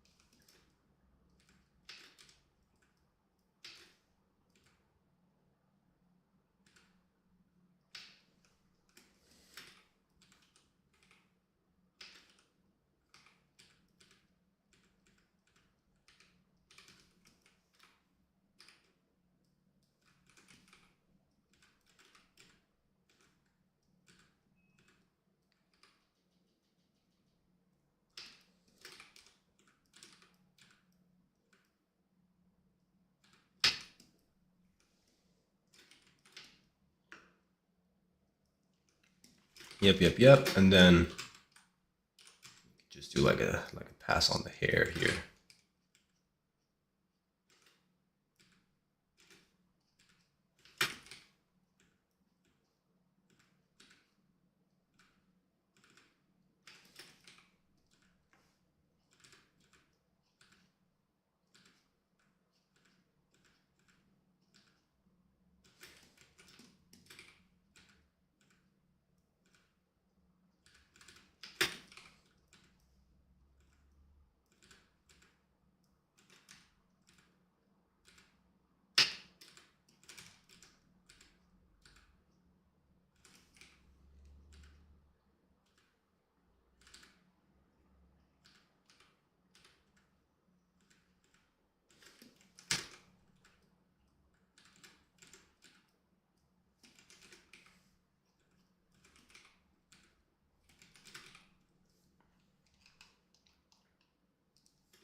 Something like that.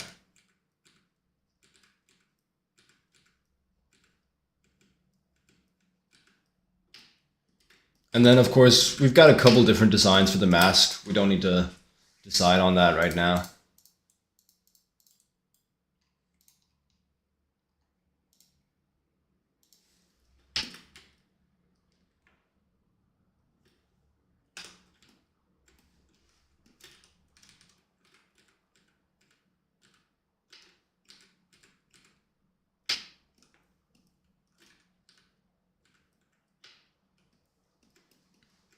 Couple different versions, couple different ideas for what that could look like.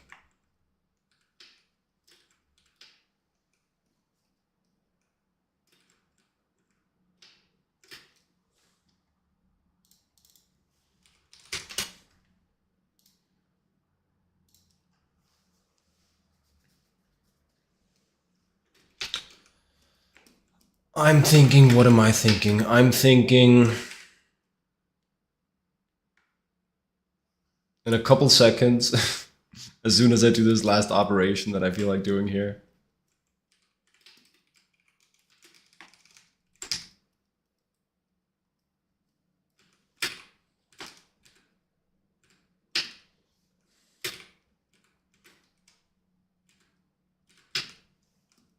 There you go. I'm thinking quick bathroom break. Let's come back. Let's try and do the material definition on this one. Figure out the value breakups. And then that's probably about it for today. But this I don't know, this feels like progress to me. Figuring out, well, a way that I think she could move that could be really cool. Getting a little bit closer to the costume and the exact silhouette. I think that's good. Okay, quick break. Be right back.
And we back. And we back.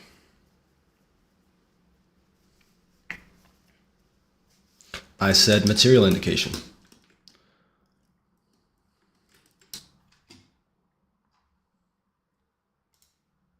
Essentially, I just want what I have over here, which is all of the materials sort of mapped out, all of the values sort of mapped out.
Clip Studio is just really good for this. I mean, Photoshop's fine too, but I have to admit, I never quite got to a point where my workflow was as fast in Photoshop for flattening characters as it is now in Clip. Oh, I see.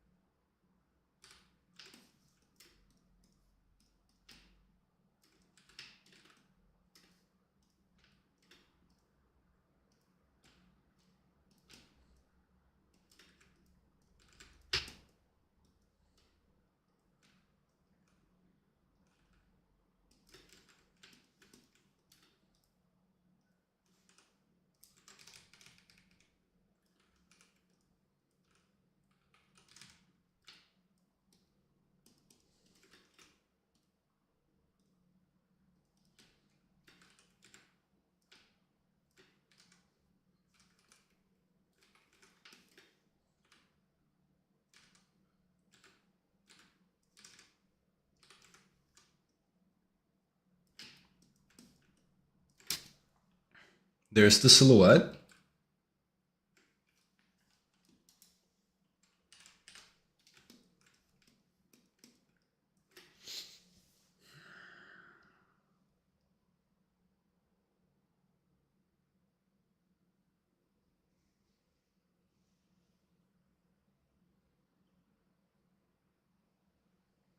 It's giving a little bit of deer.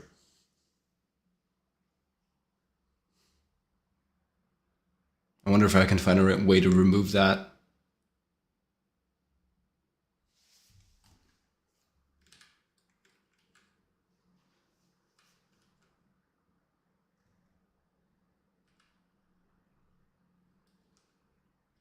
We roll with it for now. We roll with it for now.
That's in this one. Yep.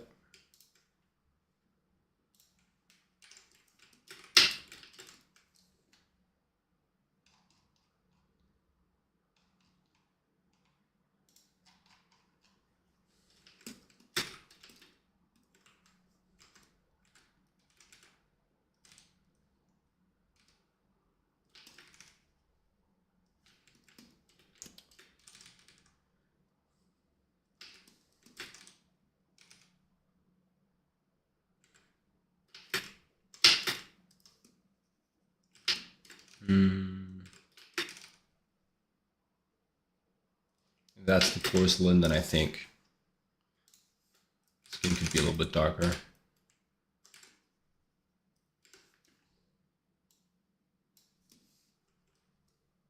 Something like that.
I don't think the legs is.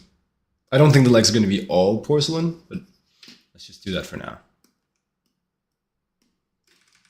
Faces.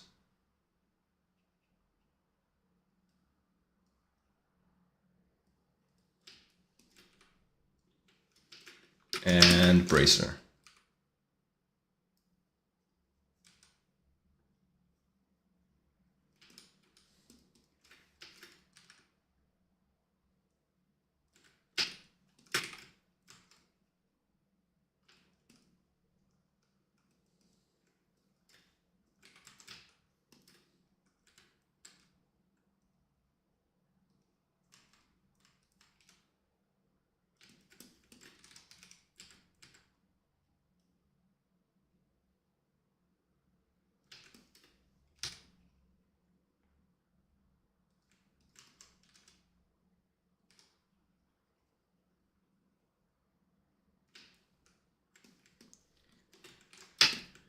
And the metal.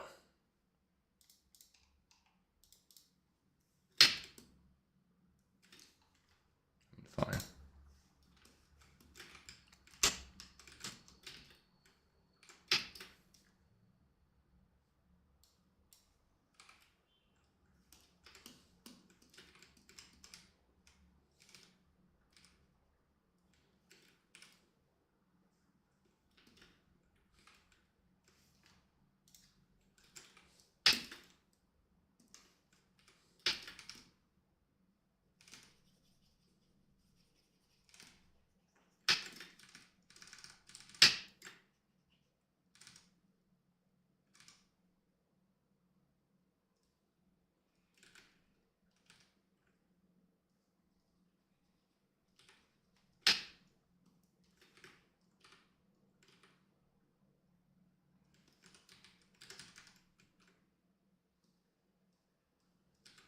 Oh, I see. Okay.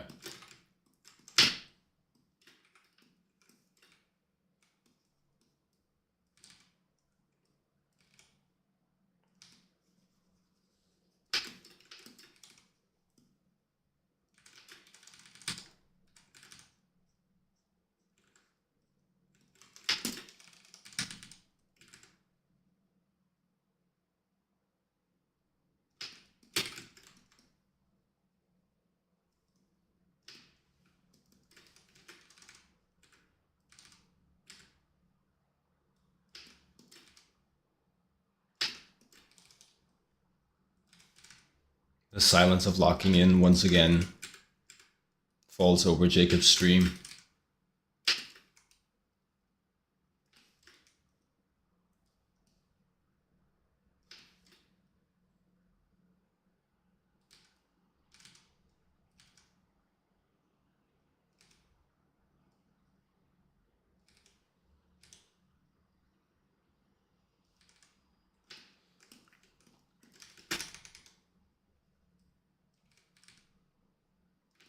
Good thing though, means work is working.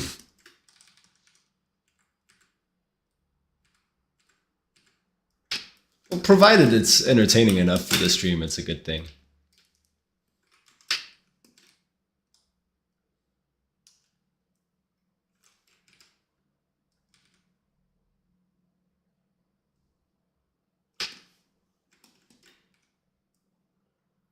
Maybe I want chrome for the nails. Maybe that's better.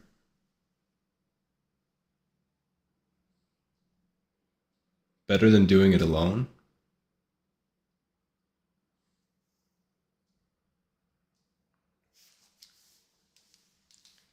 I mean, if my locking in can help you guys lock in, that's pretty locked in of both of us. That's pretty goated, huh?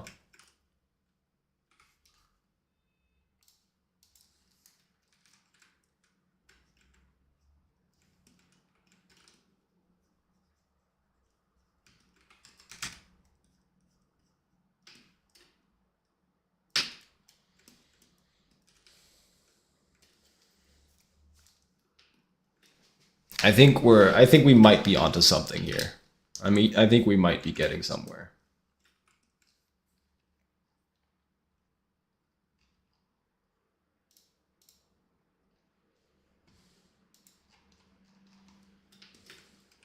I think it could be nice to have a gradient in the hair.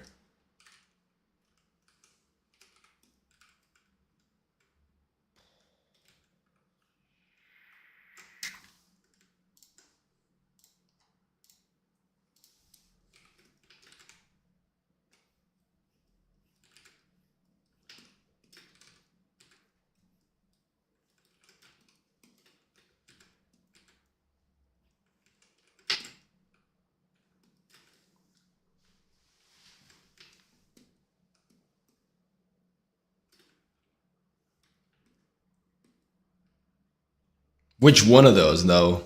I think either kind of works.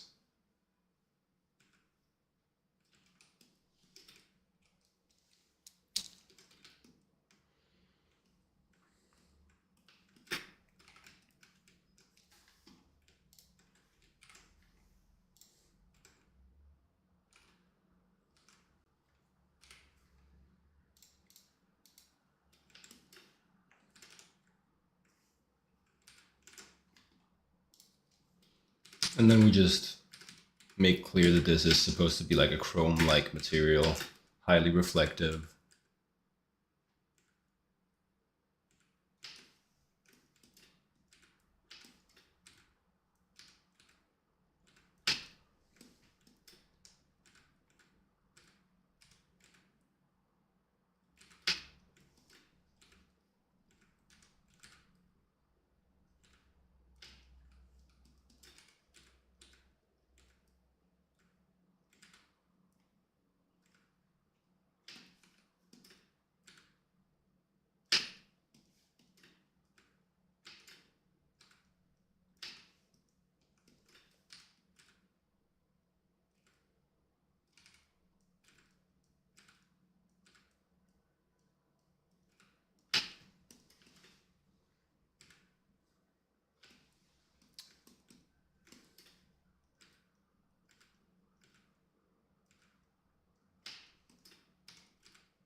Cool.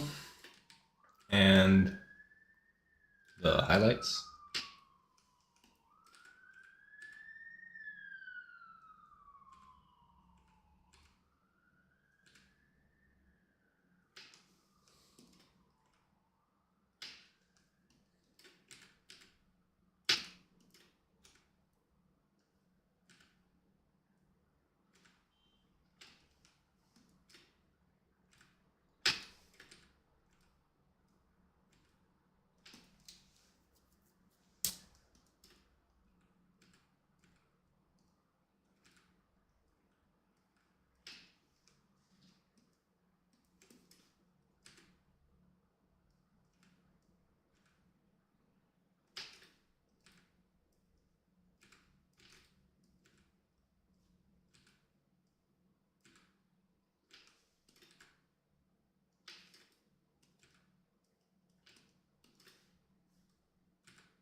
Cool, there you go.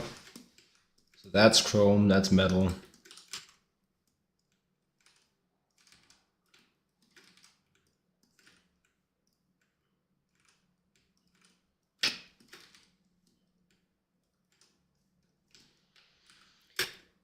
And you get one too.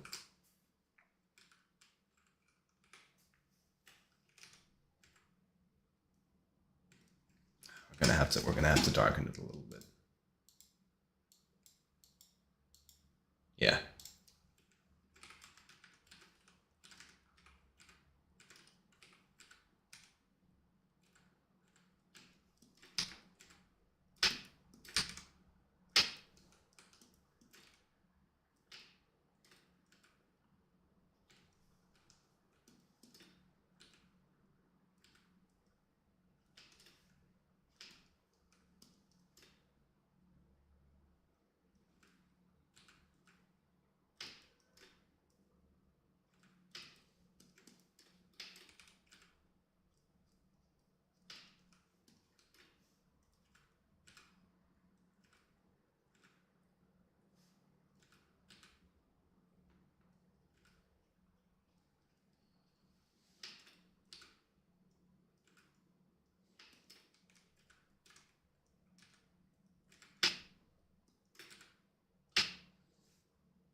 There's a teachable moment here about glossy reflections and metallic reflections. So I have two materials here. I have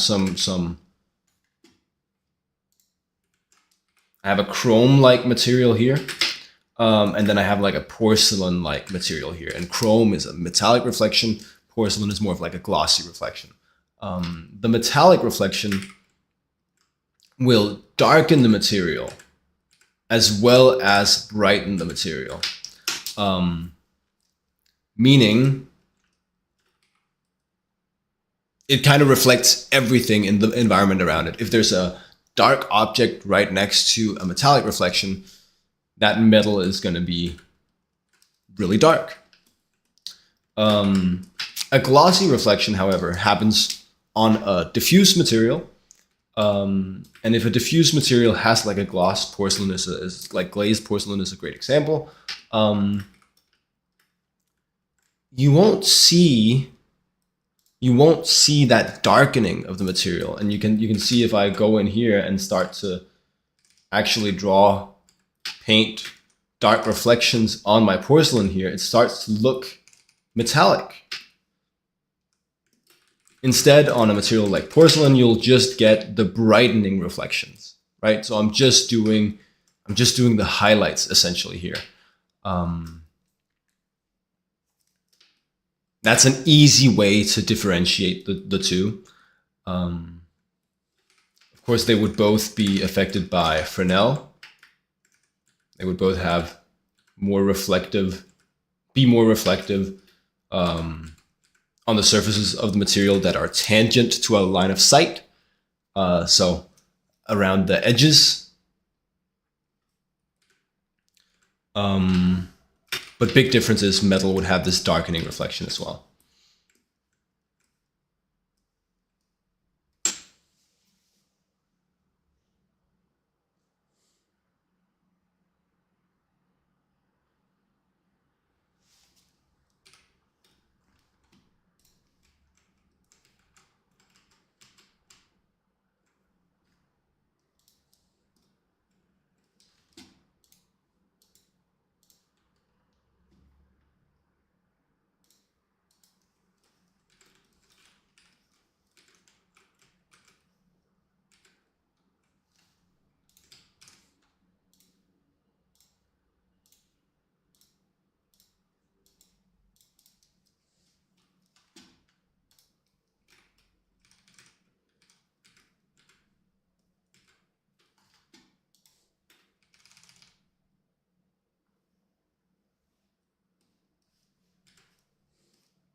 And then if you want to get really specific about it, which I think you should strive to, once you have painted, your glossy reflection, you should then mask it by the Fresnel of the object. So the more tangent to our line of sight the surface is, the more reflective it would be. Just reduce the intensity of reflections near the center of the object, right? The one sort of exception is that the primary light source tends to stay bright, despite it being sort of closer to the center of the object and having less Fresnel. And just so that my demo doesn't look whack, I'll remember to include sort of the diffuse shit.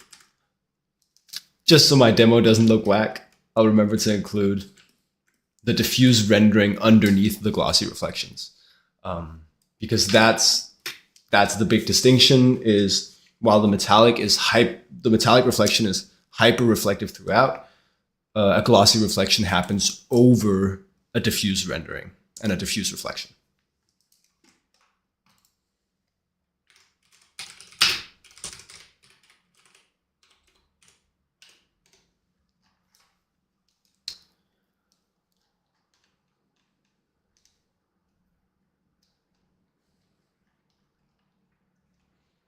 I feel like I should also give you guys the metallic one, the metallic orb, now that I have the one sphere.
And here you have it versus a more metallic reflection.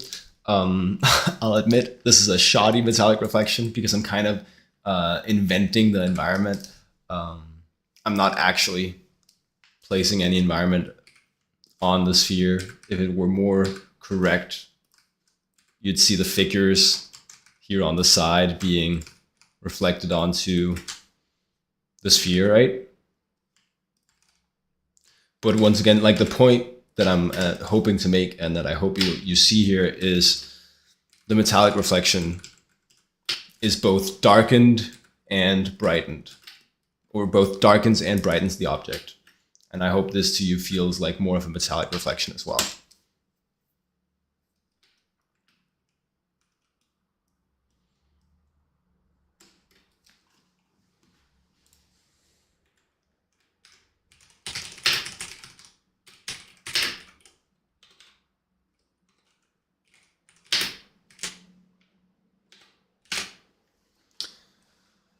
Um, right.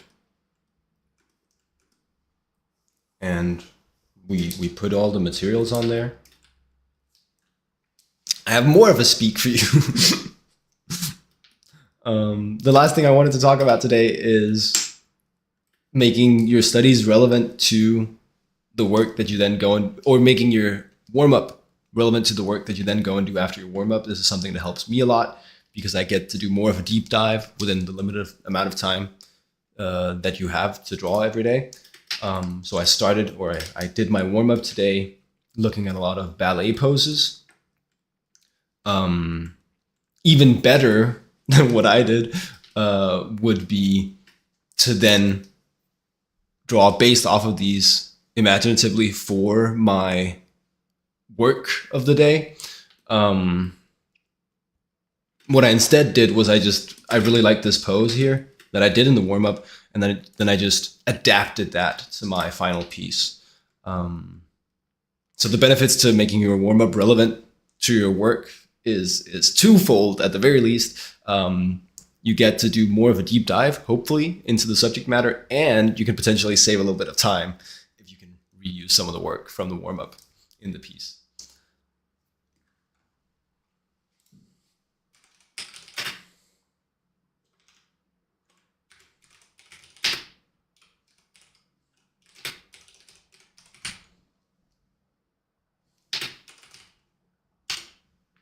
All right, that was a bunch of like like content creation speak right there. But this is the stream. This is the end of it. 11:03. We're 3 minutes over the time that I actually have. So I will just do a quick export. Do a quick export of this idea that we concepted today.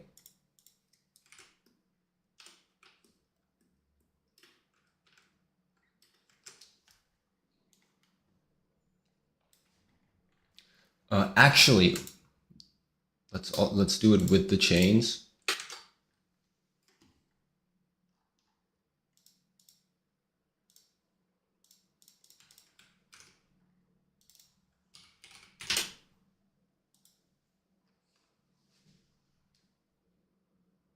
Yeah.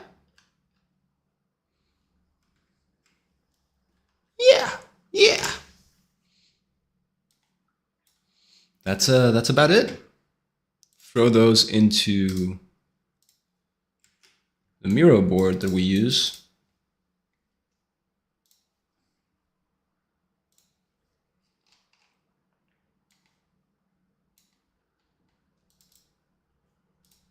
And I'm gonna go ahead and and dip, say goodbye.